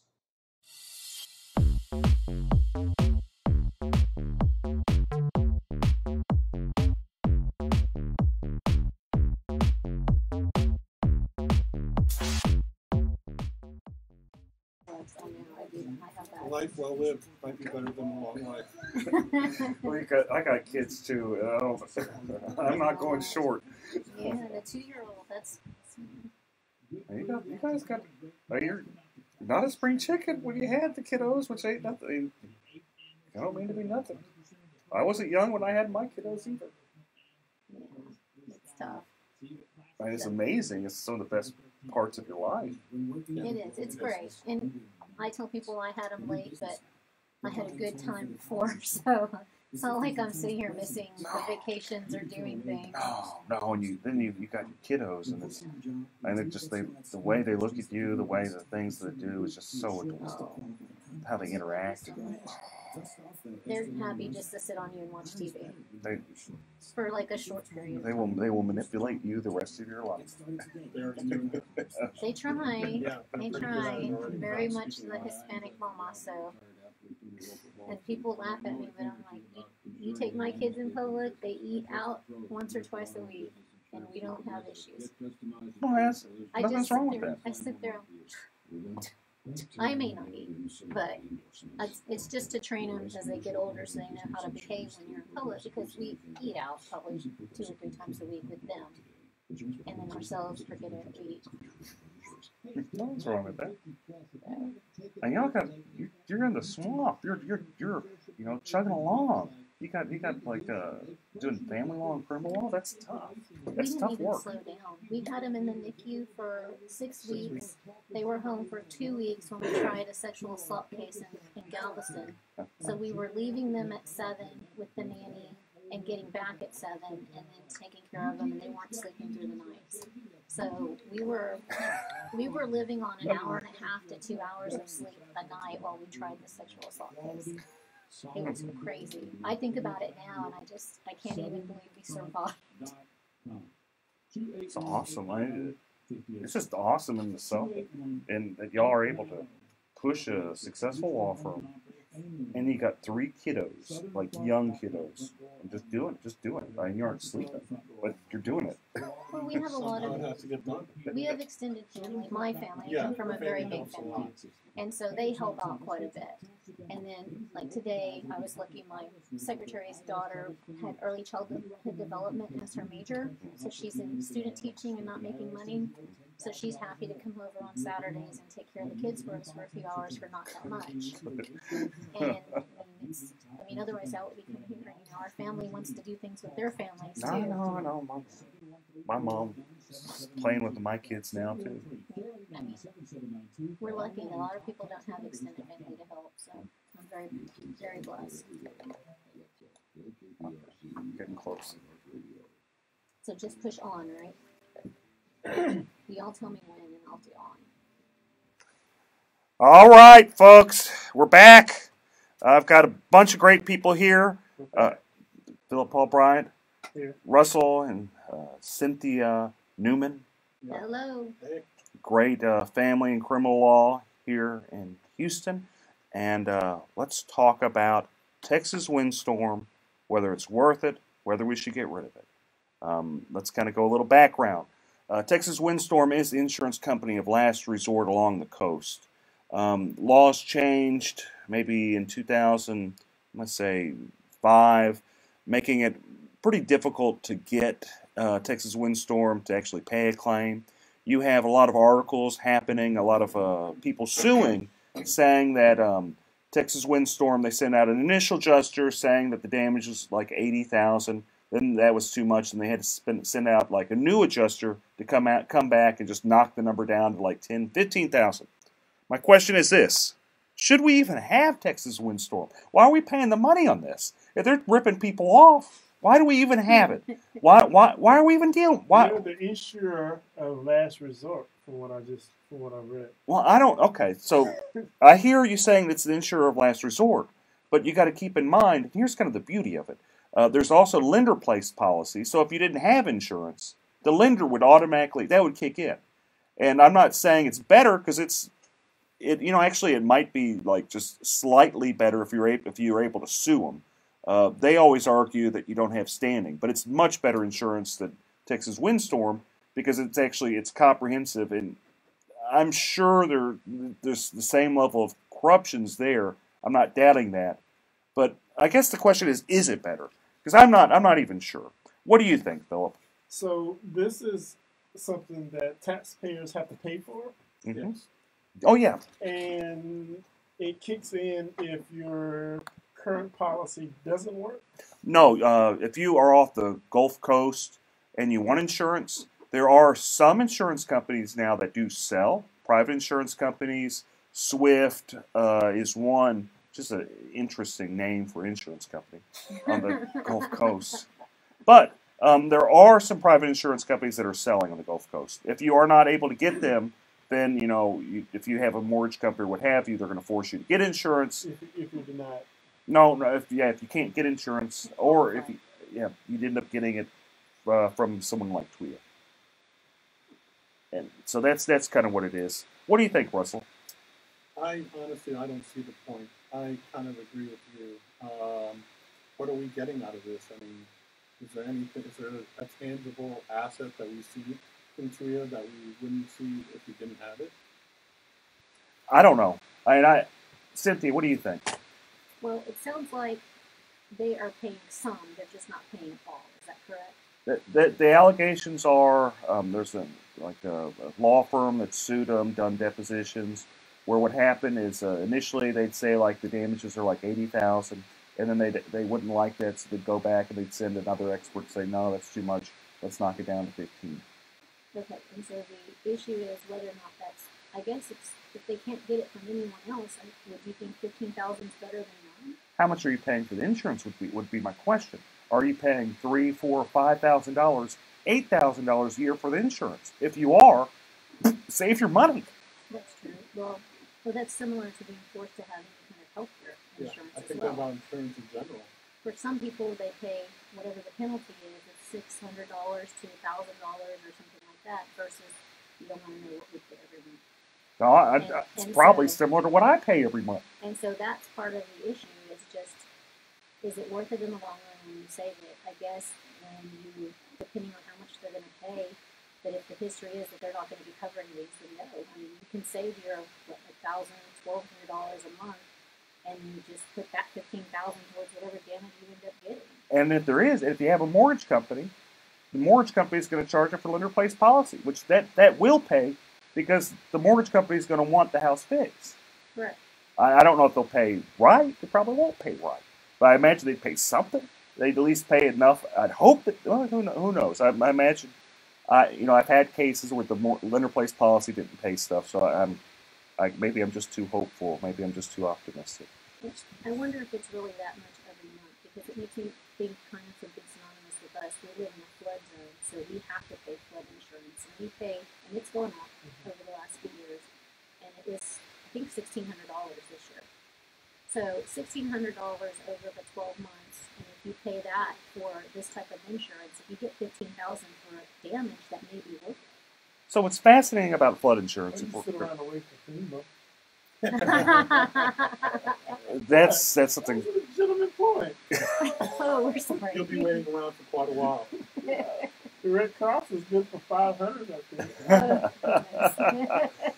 So what's interesting about NFIP, if we're going to go into a little bit, it's a government subsidized program where you have businesses, individuals purchasing insurance that, when I say subsidized, in theory, they're supposed to pay out more than they collect, and they probably do. I don't doubt it.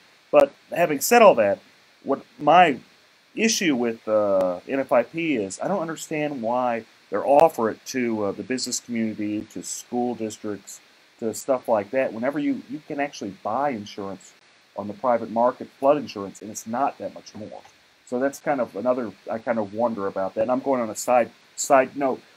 Russell, tell me the state of affairs in the criminal courthouses in Harris County. Well, it's a pretty big cluster. It's a big problem. I think in what's been over a year, they have done nothing to ameliorate the situation. But I think the original criminal courthouse was such a disaster that if they fix that somehow, which I don't see how they can, maybe there may actually be a blessing somehow. But for right now, I'm running from juvenile court to civil court to a small portion of the criminal court, all to cover the same criminal docket. And it pushes back civil cases that, like, you have to try, or family cases that my partner has to try, because criminal cases take precedence because, your freedom's at stake.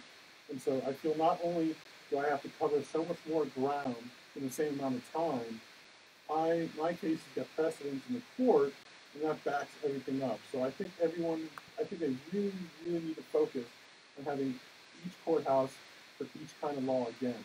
But I think we're moving very slowly and haven't seen any improvement, and it kind of gets me down because I don't know what Harris County is doing to fix the security. Aren't they still using parts of the building? Because I know a family that they had a case down there, and it seems like they kind of redirected it automatically when you go to the criminal court. They tell you to go to the civil court, even though they're having some criminal court cases in the criminal court.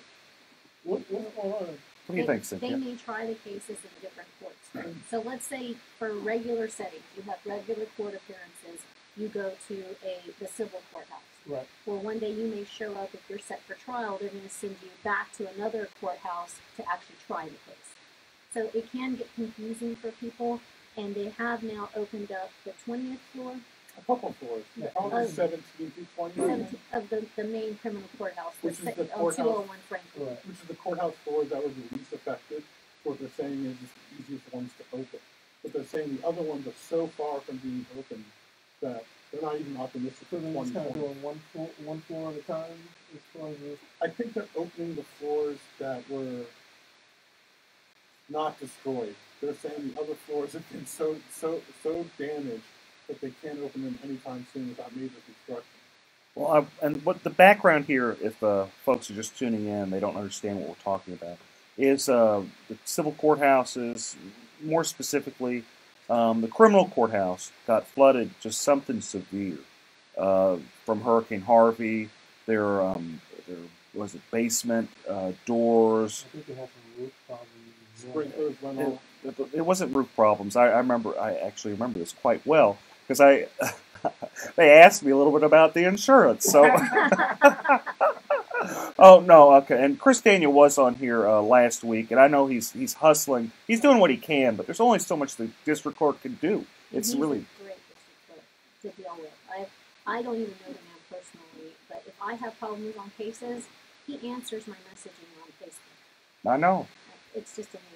Yeah, he hustles. So criminal courthouse flooded. All the cases got moved over to the civil courthouse. The old family courthouse, is it even being used anymore? Yeah, it's being used for misdemeanors right now. It The is. civil courthouse is felonies, and the old family courthouse is being misdemeanors. Misdemeanors and 4D courts, which are the OAG courts.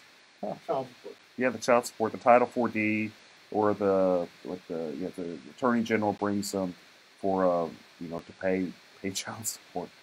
Yeah. So what kind of cases do you do, Russell? I've tried everything from Class C tickets to murder. I mean, Got a murder case? Yeah, sure. Wow. DWIs, ag assaults. DWI, you could have represented Vito. Yeah, right. And you know what? If I did, no one would know about it. Well, we'll get into that. That might be a good segue. So if people want to find out about you, Russell, where do they look? Well, you can type in my name in Google, and the first thing that comes up is my website, but officially it's newmanandrodriguez.com, and it gives us a little dossier about who we are, and we're just fighters. We fight our cases. We don't plead. We rarely work them out, and we come out on top if you hire us.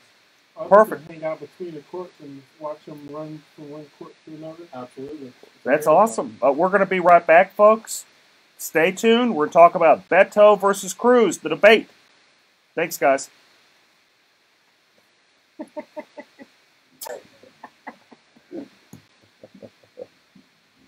Oh, God.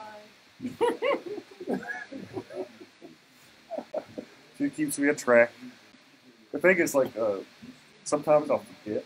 I won't catch it. It's just like, you gotta take a break. You want to hear the news? Yeah, they say 2020 is optimistic, by the way. So it fits any of the points. No, I don't doubt it. I don't. So that's thinking 2021, 2022. It's saying 2020 is optimistic. My hope is that they actually. The problem with the criminal courthouse. Well, there's a lot of problems with the criminal courthouse. But the biggest problem that I saw is that you couldn't get into the darn thing. So if they are repairing it, I hope they actually fix it so you can actually go up the elevator. How much are they spent? Might be good. Definitely. Because the structure is already flawed as it is. Somebody shut a whole building there? Yeah.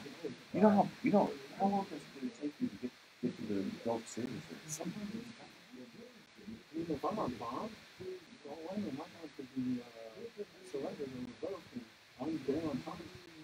You gotta come and you got a big line from the courthouse. That's what happened to someone. I was in the DBA, and they went through the metal detectors and everything at the Silver Courthouse. They told them they needed to go to the criminal court. They went over to the criminal court. They said, no, you need to go back to the Silver Court. And by the time they got back, the line was like around the corner.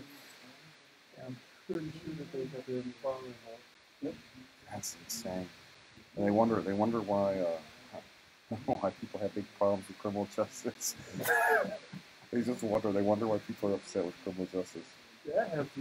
Right, you were there on time. They tell you to go to the wrong building, and now they revoke your bond and put you back in jail. That's you got to show up to court for 2 hours. They wonder. Huh. Smoking always affected my daily life because I was a closet smoker. It really sort of deterred me from that. And my boss is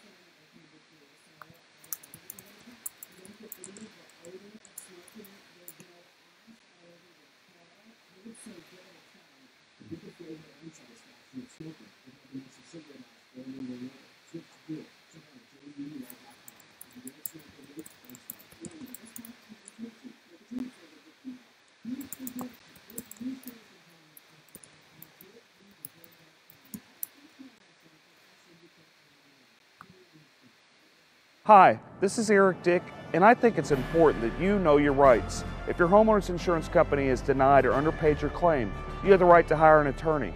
You have the right to call me for free consultation at 833-7-RIGHTS. That's 833-7-RIGHTS.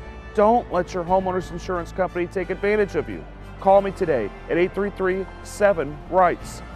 Has your homeowner's insurance claim been denied or underpaid? Call Dick Law Firm at 833-7-RIGHTS. Feeding rocks. It should not be a crime to feed the homeless. Feeding rocks. A good Samaritan shouldn't be punished for acts of kindness. Feeding rocks. Because it's more of a crime to turn your back on a starving person. Feeding rocks. You shouldn't go to jail for sharing food. Feeding rocks. You can't in good conscience let a hungry person starve. Feeding rocks. Help us legalize charity. Go online and sign the petition.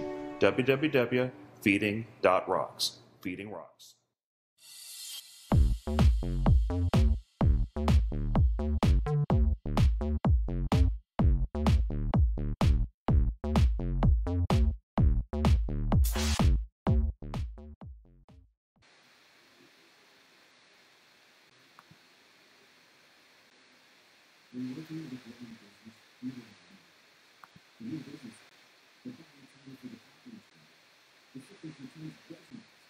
Weird. So what it is working. Periscope, YouTube, Facebook, streaming, Twitch. Okay. How you guys on Instagram doing? Thumbs up?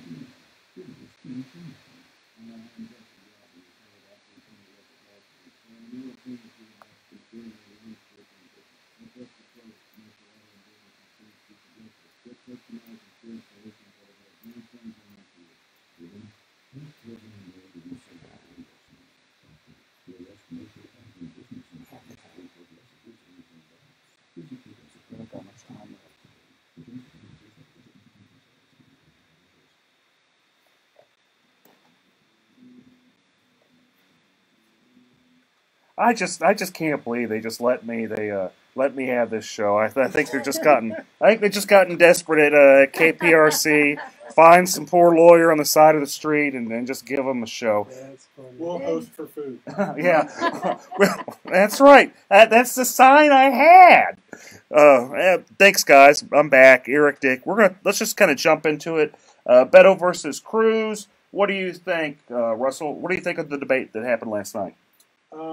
I think Beto really has a good campaign on his hands. I think there are many people that are coming to my house day after day asking me to sign for them, and there's more signs on every lawn. I keep getting text messages. Yeah, I get text messages too.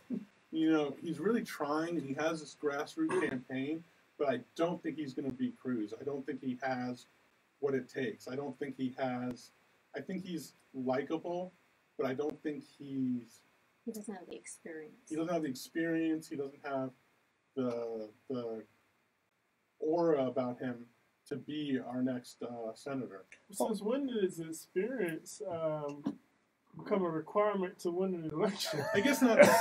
What are you talking about, man? Just in comparing the two, when you look at the two of them, when you're trying to determine which do you feel will win in the long run, it just seems like Cruz seems more together. Now, I'm not saying we're supporting either. We're not getting into that drama here. Well, in my opinion, I'm just talking about as far as the ability to get out the vote, make sure your voters, make sure your base shows up for the election. That's who determines. I mean, because there's a lot of great judicial candidates on the ballot. Phenomenal. Sherry Dean, John Schmoody, Alicia York, yes. Millard. Yes. Prime. It's Prine. Judge Prine is on there. Charlie. Right, but it's not. Hi, Judge Prine. He's probably watching. If you're listening, hi, Judge probably Prine. is. He probably is. Just kidding. Just kidding. Oh. Yes, there are a lot. But it's not based on that. It's based on who gets the people out to vote. I mean, all of those judges are in jeopardy of losing their jobs. Absolutely. If the Republican base doesn't get out there and kick butt, or if the Democrats are some way super motivated to come out to vote. Well, I see some of the judges that are really trying. They're going a little bit further than normal because I think they really do feel that they need to just advocate for themselves. And I think they're right. Just me sitting on the sidelines here, I see that I've never seen so many signs. I've never seen so much support for a Democrat running for U.S. Senate. I'm not saying he's going to win because he's not. He doesn't have the ability to get Republicans to support him, and unfortunately, Texas is at least 2/3. I'll be generous and say 60% Republican. And I'm not saying the Republicans like Ted Cruz, because a lot of them don't. Shockingly, a very large amount of them don't. I'm sorry, folks, they don't. I have county commissioners in Harris County telling me what a SOB he is. And these are people in his own county. I'm not going to name names. Not this You're not time. safe on this show. I'm not going to name names, but if you know me, you can deduct it pretty quick. But I have, Only 4 of them. I know there's only 4 of them. But anyway, my point is this: is that for Beto to win, and I think he had more of a shot prior to the debate. But for him to win, he has to have crossover appeal. And all he did is he showed he was a liberal Democrat. Correct. Moderates wanted to vote for him. They still don't like Ted Cruz. I don't know whether they're going to vote or not. Independents, they don't particularly like Ted Cruz, but they're afraid of Beto because he's a socialist. And maybe he's not per se a socialist, but he's very, very liberal, and that can't be denied. So that's it. I think the race truly is Beto's to lose, and he's losing it. And you think if he was in the middle, he'd have a greater shot at that point? I absolutely think he could win. He'd win. I think if he just told Republicans, "Hey guys, look, I'm Christian. I know I don't like abortion. I don't really support abortion, but I think you should have you should work there, or at least say, look, I'm just a senator. I'm not going to touch those rights. What I'm first as a Texan, I care about helping people." And I care about keeping us secure. If he didn't have to say, I support building a wall. He just had to say, I understand that something needs to be out there to secure our borders, to take care of us as Texans. And he was right about not having a wall, dividing your property. That happens along the border. You have the government actually build a wall and separate your property, where he's right on that. He is. You shouldn't have government going there and putting a big wall in the middle of your property. Correct. Taking away your real estate. Probably pay your rent. If they would, I wouldn't mind the wall. Right.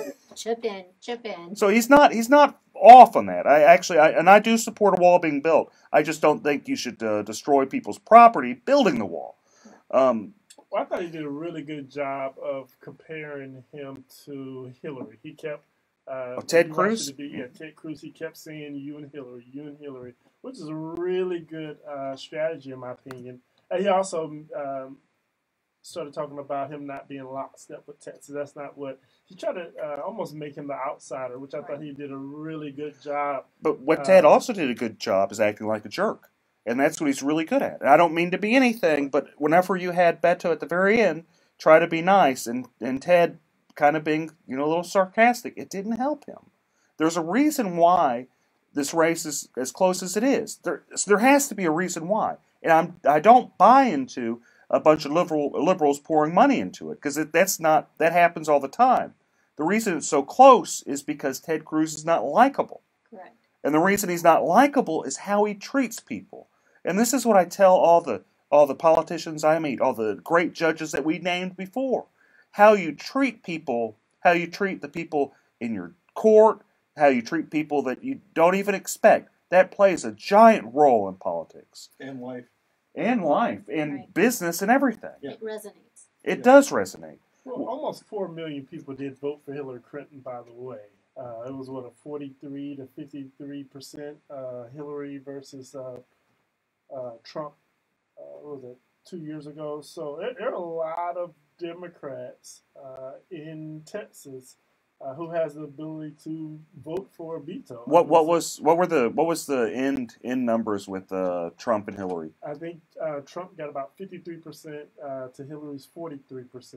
Well, there you go. So even 4.8 million to 3.8 million. I'm going to give Beto the benefit of the doubt and say he gets the 48%. Well, and that's the thing. That's the whole point that Eric's making, is that even if he needs to do something to make himself more likable to some of the Republicans that are on the fence, or the independents, because even if he gets what Hillary got, he's not going to win. But that line was, you're still talking about half of the state. So in my opinion, a large portion of where Hillary votes came from was the same area that Cruz is on. Well, what I think Eric is saying is that Cruz is vulnerable right now, right, and Beto could do a better job of grabbing the people that are on the fence by being more moderate, but he's not doing that. He has a shot, and he's not taking it. That's what I think. That's exactly what I'm saying, but I don't think Beto is. I think he comes off as a nice guy, as a passionate guy. Right. I disagree with him strongly on a number of issues, but I think personality only goes so far. Though he has a good personality, he'd have to at least not scare Republicans, even just people that dislike Ted Cruz, to think that even though we dislike Ted Cruz strongly, we might dislike you more. That's basically that's it. Well, you can't underestimate speeches and likability. There was a young black fella a couple of years back who won the presidency a couple times, but he didn't win Texas. He won Harris County, and I will note. I'm not saying Beto won't win Harris County, and this is what we'll kind of maybe end on this, is that we have some really, really great people on the Republican side running for office. And what I've heard is there's been internal polling with the Republican Party. I've even heard that Dan Patrick has some serious apprehension that the Republicans lose Harris County. Right. And if that happens, it's going to be very sad, because people like Sherry Dean, and I've known her a long time, she is a very, very sweet woman. Roy Moore, too. We almost forgot about Judge Farr. Judge Farr is probably one of the most qualified family law judges on the bench. He's amazing, and he's up for re-election, and that's what's going to be difficult, is if people go out there and vote straight party, which I do not advocate. Please don't do that. If you don't know anything about these family law judges, message me on Facebook. I'm happy to discuss it with you. I'm happy to tell you why I support these judges, because they have experience. They do well. They do their job in such a manner that you are proud to work in Harris County. Thank you guys so much for tuning in. I'll see you next week. You guys have a great weekend. Thank you. Thanks. Sorry. That's okay. I talk way too much. Everyone, thanks for tuning in. Hope to hear from you soon. Hope to hear your comments. Thank you. Bye. Thanks a lot, everybody. We appreciate you watching.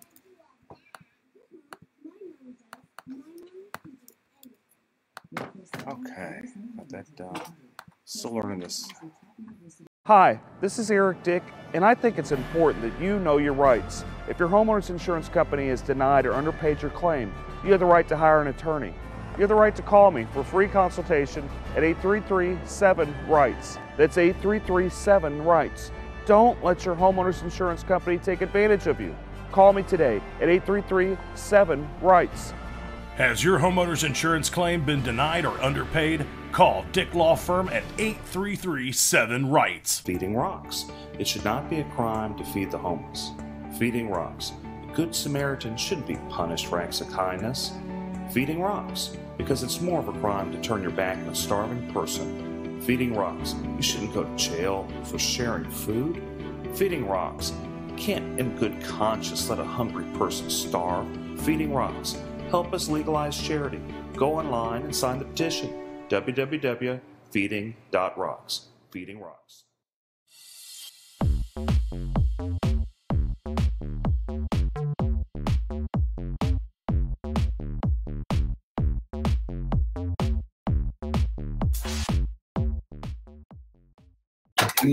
See you soon by going to FoxNewsPodcasts.com.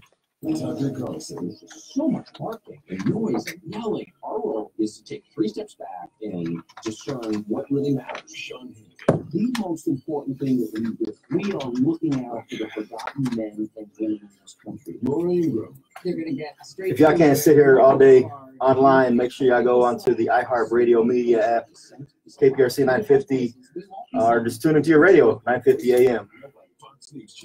A lot of good stuff today. A lot of good stuff. But it's only 30 minutes, so make sure y'all tune in. If you're going to get some calls in, 713-212-5950. Finally forbidding insurers from discriminating against or denying coverage to Americans with pre-existing conditions. The GOP spent 8 years presenting to repeal the law, even forcing a government shutdown. Hey, Karen. Hey, little Tim. A California college ready to shell out hundreds of millions of dollars to settle lawsuits. The University of Southern California says it'll pay out $215 million to settle claims of sexual abuse by a school gynecologist. That settlement would compensate individuals. And as always, today's segment brought to you by Bragg's Organic Apple Cider Vinegar, all natural drink. And we got the right one today, apple cinnamon. Dick, where's your Topo Chico? I got a little Topo Chico right here. You got it? Let's make sure you got it. Got it? I got a Topo Chico. David, what are you drinking, man? Starbucks. Ah, come on, man. I know, It's a yeah. Frappuccino. Yeah. He's got the Frappuccino. He's frapping it. Oh, man. What a rush. Sorry, Shannon. We were rushing. Shannon, you get a car. We did give me a badge. Yeah. Barely did it. Okay. 7,000 members of the 2nd Marine Expeditionary Force are believed to have Hey, y'all. regime as Hurricane Florence closed in last month. Oh, it's going to be a juicy show. It's going to be a short show, but it's going to be juicy. 30 minutes, huh? Yeah. So we have one break around 14 to 18 again. Yeah. 27, 26 more going. Pick us up. So we're going to go into, what do you want to talk about? Oh, first let's start about, there's a new suit. Well, first let's talk attack him again. And I'm Joe. Attack him.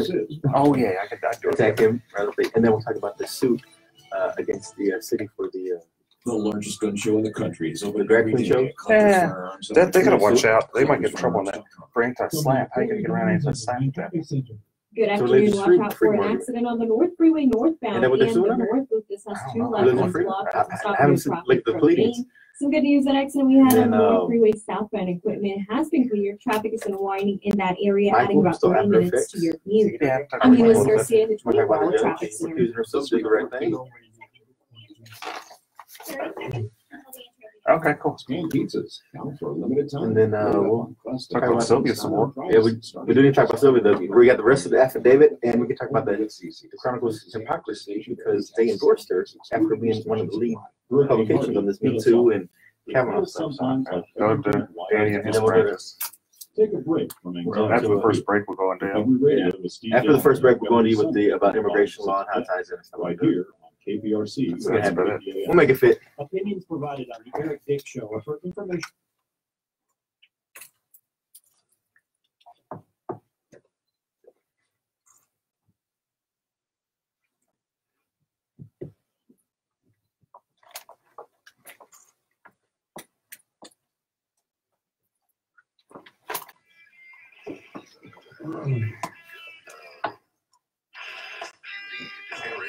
They've never heard the intro on Facebook streaming.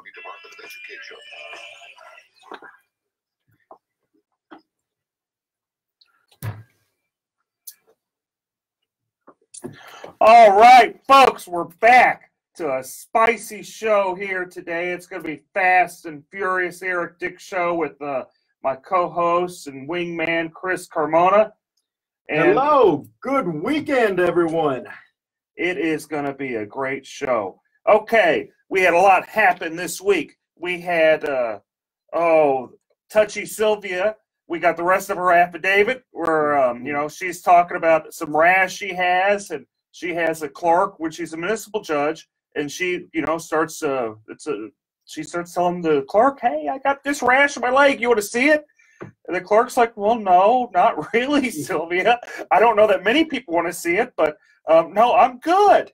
And she was good. And that's the thing. I mean, when we left off last week, I mean, we had limited information on this affidavit, but we have procured the remainder of the affidavit, and it just gets even worse. I mean, there was trips to Nashville where she was just taking advantage of her allegedly aggressively inside this hotel room. And, you know, this is a legal talk show, and we talk about legal standards and how that impacts the community. Well, I remember a couple of weeks ago, the Houston Chronicle made it a point to make sure that our Supreme Court of the United States candidate, now Justice Kavanaugh, was put through this ringer and even made a point to publish different opinions and editorials where it said that, you know, if you're accused of these things, you're not fit for these types of positions. So with Sylvia being accused of these types of allegations, it's surprising that they came out and endorsed her this week. What's going on? Well, you know, it's a quote, Erica Grinder from the Houston Chronicle. It's dead and irrelevant, and no one cares. And that's actually from a reporter. So you know, what's interesting with the whole Kavanaugh thing is you had a woman, and she was sincere. I know there's people that, you know, have different opinions, but she seems sincere that something happened to her. Maybe we aren't sure what happened, but something happened, and she seems sincere about it. Just as the level of sincerity in that affidavit. I mean, and they go into a lot of detail. And it's pretty folks. detailed. I mean, these are things that have been sitting on and no one's come forward. Apparently, Ms. Gutierrez had actually made these complaints before, but it fell on deaf ears. And that's the problem I see with the city of Houston, is that they pick and choose who they actually want to move forward with these types of allegations. And I think that's something that falls back into the city council and also the mayor, because we have to stop that culture of siding with some, whether it's political or not, or it's just friendships. If these allegations are being thrown out there, you got to act on those. I mean, if not, you open yourself to all types of liability in the employment field, right? Yeah, you're right. And didn't if I remember right, reading that affidavit, didn't one of her like staffers kind of walk in and go, "Oh, whoa, I don't want to see this," turn around like beeline right out, opened the door, unlocked it, and said, "Whoa," made a U-turn and got back out of there. I mean, so there's been witnesses to these allegations or to these events, and I'm just shocked and appalled that for the Houston Chronicle to come out and say, you know, we're going to lead the movement and making sure that people have a voice and people who have these allegations, they're going to be heard, to come out with no hesitation and endorse against Philip Arnoff in the congressional race in CD 29 over in the east side of Harris County. Or they could have just done no endorsement. And they could have just done, they could have said, you know, well, look, we're going to be the bigger person. These allegations with Sylvia, they're pretty sincere. You know, and just so the listeners know, this is, you know, the former county commissioner, former state senator, Sylvia Garcia. What she did is she took off her, allegedly, which is probably not very alleged, but anyway, she took off her pants, said, hey, you know, I got a rash, to one of her clerks, you know, ran around in her panties. Another one of her staffers kind of came in and kind of was freaked out and beelined out of there and just completely harassed this poor girl. I mean, if I did this type of stuff at my business or even at the Department of Education, it'd be all over the news. Oh, it would be. It would be lawsuits left and right, all over the news. Every single media publication in the city would be covering that. And again, I'm just shocked at that. And, you know, I hope that, you know, people put politics aside, because, again, this has a lot more weight in this story with specific details than we saw with Kavanaugh. And I hope the Democrats actually hold Sylvia Garcia accountable. And there may be some infighting that results from this, with early voting starting on Monday. And so we'll just have to see on that. But with infighting also comes another person we need to talk about. The turmoil hasn't stopped with our county judge. Oh, hunker down? Hunker down. You know, last week he had came out and endorsed the Democrat candidate for lieutenant governor, and there was some minor backlash from some of the candidates down ballot in Harris County, the Republican candidates. And there hasn't been any backtrack. If anything, it's been a double down on the statement of saying, I said what I said and I meant what I said. You know, how's that going to affect everybody? How's that going to affect the courthouses? Because, you know, in 2008, we saw a huge wipeout. 2012, we saw it again, a wipeout. 16, another one, sweep every 4 years. Ed Emmett is just kind of the reaction. It's really the fault of the local party, the complete mismanagement by the local Harris County Republican Party, and the arrogance of Ted Cruz.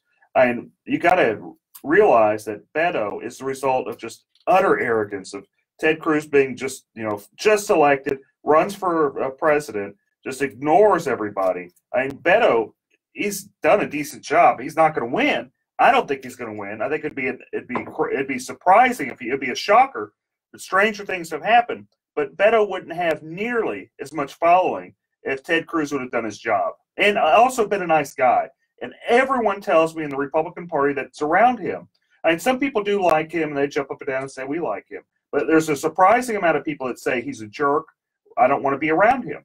He's not connected to the people he was when he campaigned first in 2012. He's kind of separated himself in more of an elitist attitude is what I hear. And then I also heard last night that there was a Kingwood Tea Party gathering candidate rally, and apparently that was the buzz around the room. Is anybody going to hold Ed Emmett accountable for this statement? And is that going to really hurt the down ballot judges?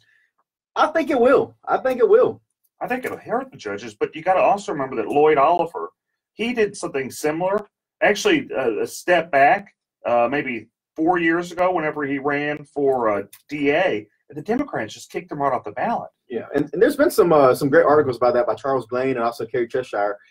They made some mention on this, and they were asking people, hey, what's going to happen here? Oh, nothing's going to happen because Emmett's tied in with the local party that's incompetent. Yeah, it is. And more to come on the Eric Dick Show. A shortened segment today. We only have half an hour. We got to get to y'all some sports programming. But y'all sit right there, and we'll be right back. Thanks, folks. See you shortly.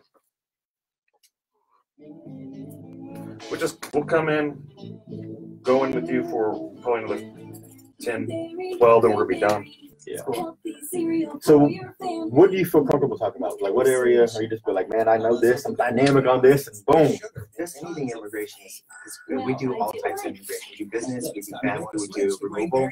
So anything that you want to talk about in terms of any new changes, like right now there's an instant denial that just started in September. Okay. So that means that if you send in a petition, it's wrong, something wrong with it, not all there, so just deny it. And this bad used to, they just refuse it. But denying it is actually right up here. Okay. Then we can talk about this caravan that's coming up and Trump's statement. There's some tough people, and we don't want those tough people coming in. And we can see about they're coming from Guatemala and Honduras. They're trying to go through Mexico. Mexico's actually trying to do their job and secure the border. So we don't want you coming in and filter in. They tore it down and. I'll tie into immigration, and then immigration right there. That's how we do it. I think smoking always affected my daily life because I was a closet smoker. Roseanne, exactly. Someone like the county chair should have said something, but he didn't. The guy pays them off. I mean, it's his major funder. There's no him and this guy Weekly. They own him. So what is he gonna say? No, don't do it. But like I said, it's gonna be very, very, very. We got a good many followers now. Not want to break straight ticket voting because of his insistence on doing that. So we'll see how it turns out. But early voting starts on Monday. Make sure I go by. Vote all the way through from the top to the bottom. A lot of judges on that ballot that really need your support. It's not a smart idea just always hit straight ticket if you don't feel comfortable with all the candidates. Beto, fake Mexican. Is he really a fake Mexican or just using the name to try to trick people? If the IRS says you owe $10,000 or more. What kind of fires was he putting out? Like what was being said to try to mitigate that damage? I mean, could you really mitigate that? Unless maybe to show some poll numbers, but like the current poll shows, even with that statement, we're still up about 15%. Anything like that. 713-489-7792 or online toptaxdefenders.com. He speaks his mind. No, they have news stories. You just want to just hustle. That's the official name. How long do you spread around? But it took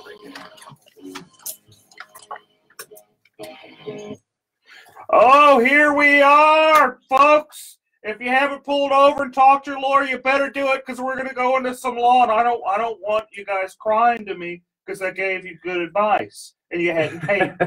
So you better go talk to your lawyer before you listen anymore. Okay? And if they're suffering from any type of home damage, car damage, life insurance issues where the insurance company is just not paying, so they call Dick. Better get Dick. Eric Dick. Better get Eric Dick. And so when we left off, I mean, again, there's just so much turmoil going on in this world. But one thing I do have to say is today is my daughter's 14th birthday. Happy birthday, Brooklyn. my mother and sister's birthday. I was about to say, you have a family of birthdays today, too. And it's Mark Lanier's birthday. And Mark Lanier's birthday. So October 20th, mark this down on your calendars, everybody. That's a strong day for birthdays to come out. But other than the birthdays, we have some other exciting news going on in the country, right? Oh, we have a lot of exciting news. But why don't we start off talking with Danny about his little law practice doing immigration law. And we can kind of tie it into all the many things that are happening in this world. So today's guest, we have attorney Danny Wynn. Danny, welcome to the show. Oh, thank you for having us. This is David Wynn, by the way. Oh, sorry, David Wynn. Oh, I'm sorry. It's okay. So I had it right the first time when I said David. Yeah, you said it earlier this morning, so yeah, maybe it's too early for you. Oh, I was thinking of there's a city council member in Missouri City. That's right, Danny Wynn. Sorry, David. So you have an immigration practice. You've been practicing law about 10 years, right? That's right. We're practicing 10 years. We have an office in Southwest Houston and one in Northwest Houston as well. Excellent. And so there's been some changes lately. And could you tell me about the changes in immigration law that's, some of the listeners might want to know about? Yeah, so there's a lot of changes across immigration, across the board. So whether it's legal immigration or illegal immigration, there's changes across the board. Some of the major changes, instant denial. So starting in last month, September, if you send in a petition or an application and there's anything that's wrong with it, immigration used to send you a request for more evidence, or they send you a notice of intent to deny and give you an opportunity to fix the problem. So now, no more. They can instantly deny your application. And again, this is not like a rejection. This is a denial. So it looks really, really bad if you're trying to reapply later on. So what you're telling me is if someone is, wants to work on their status or, wants to bring someone over or marry someone or what have you, they probably should not do it by themselves. They're probably behooved to go actually get a lawyer to help them with their immigration status. Is that what you're telling me, David? Exactly. I used to tell people, if you read the law very carefully, you could probably do this by yourself. But now so much things have changed. Like, I'll just give you an example. So the basic forms that you need to sponsor a spouse, it used to be last year before 2017, the I-130 form, it used to be 5 pages. Now it's 18 pages. And there's another form that supplements that. It used to be 4 or 5 pages. Now it's an additional 18 pages. And those are just 2 forms out of the many forms that you have to file in order to bring someone to the U.S. Now, and this is things that probably an attorney is best equipped to handle. Is that correct? Is that a fair assessment?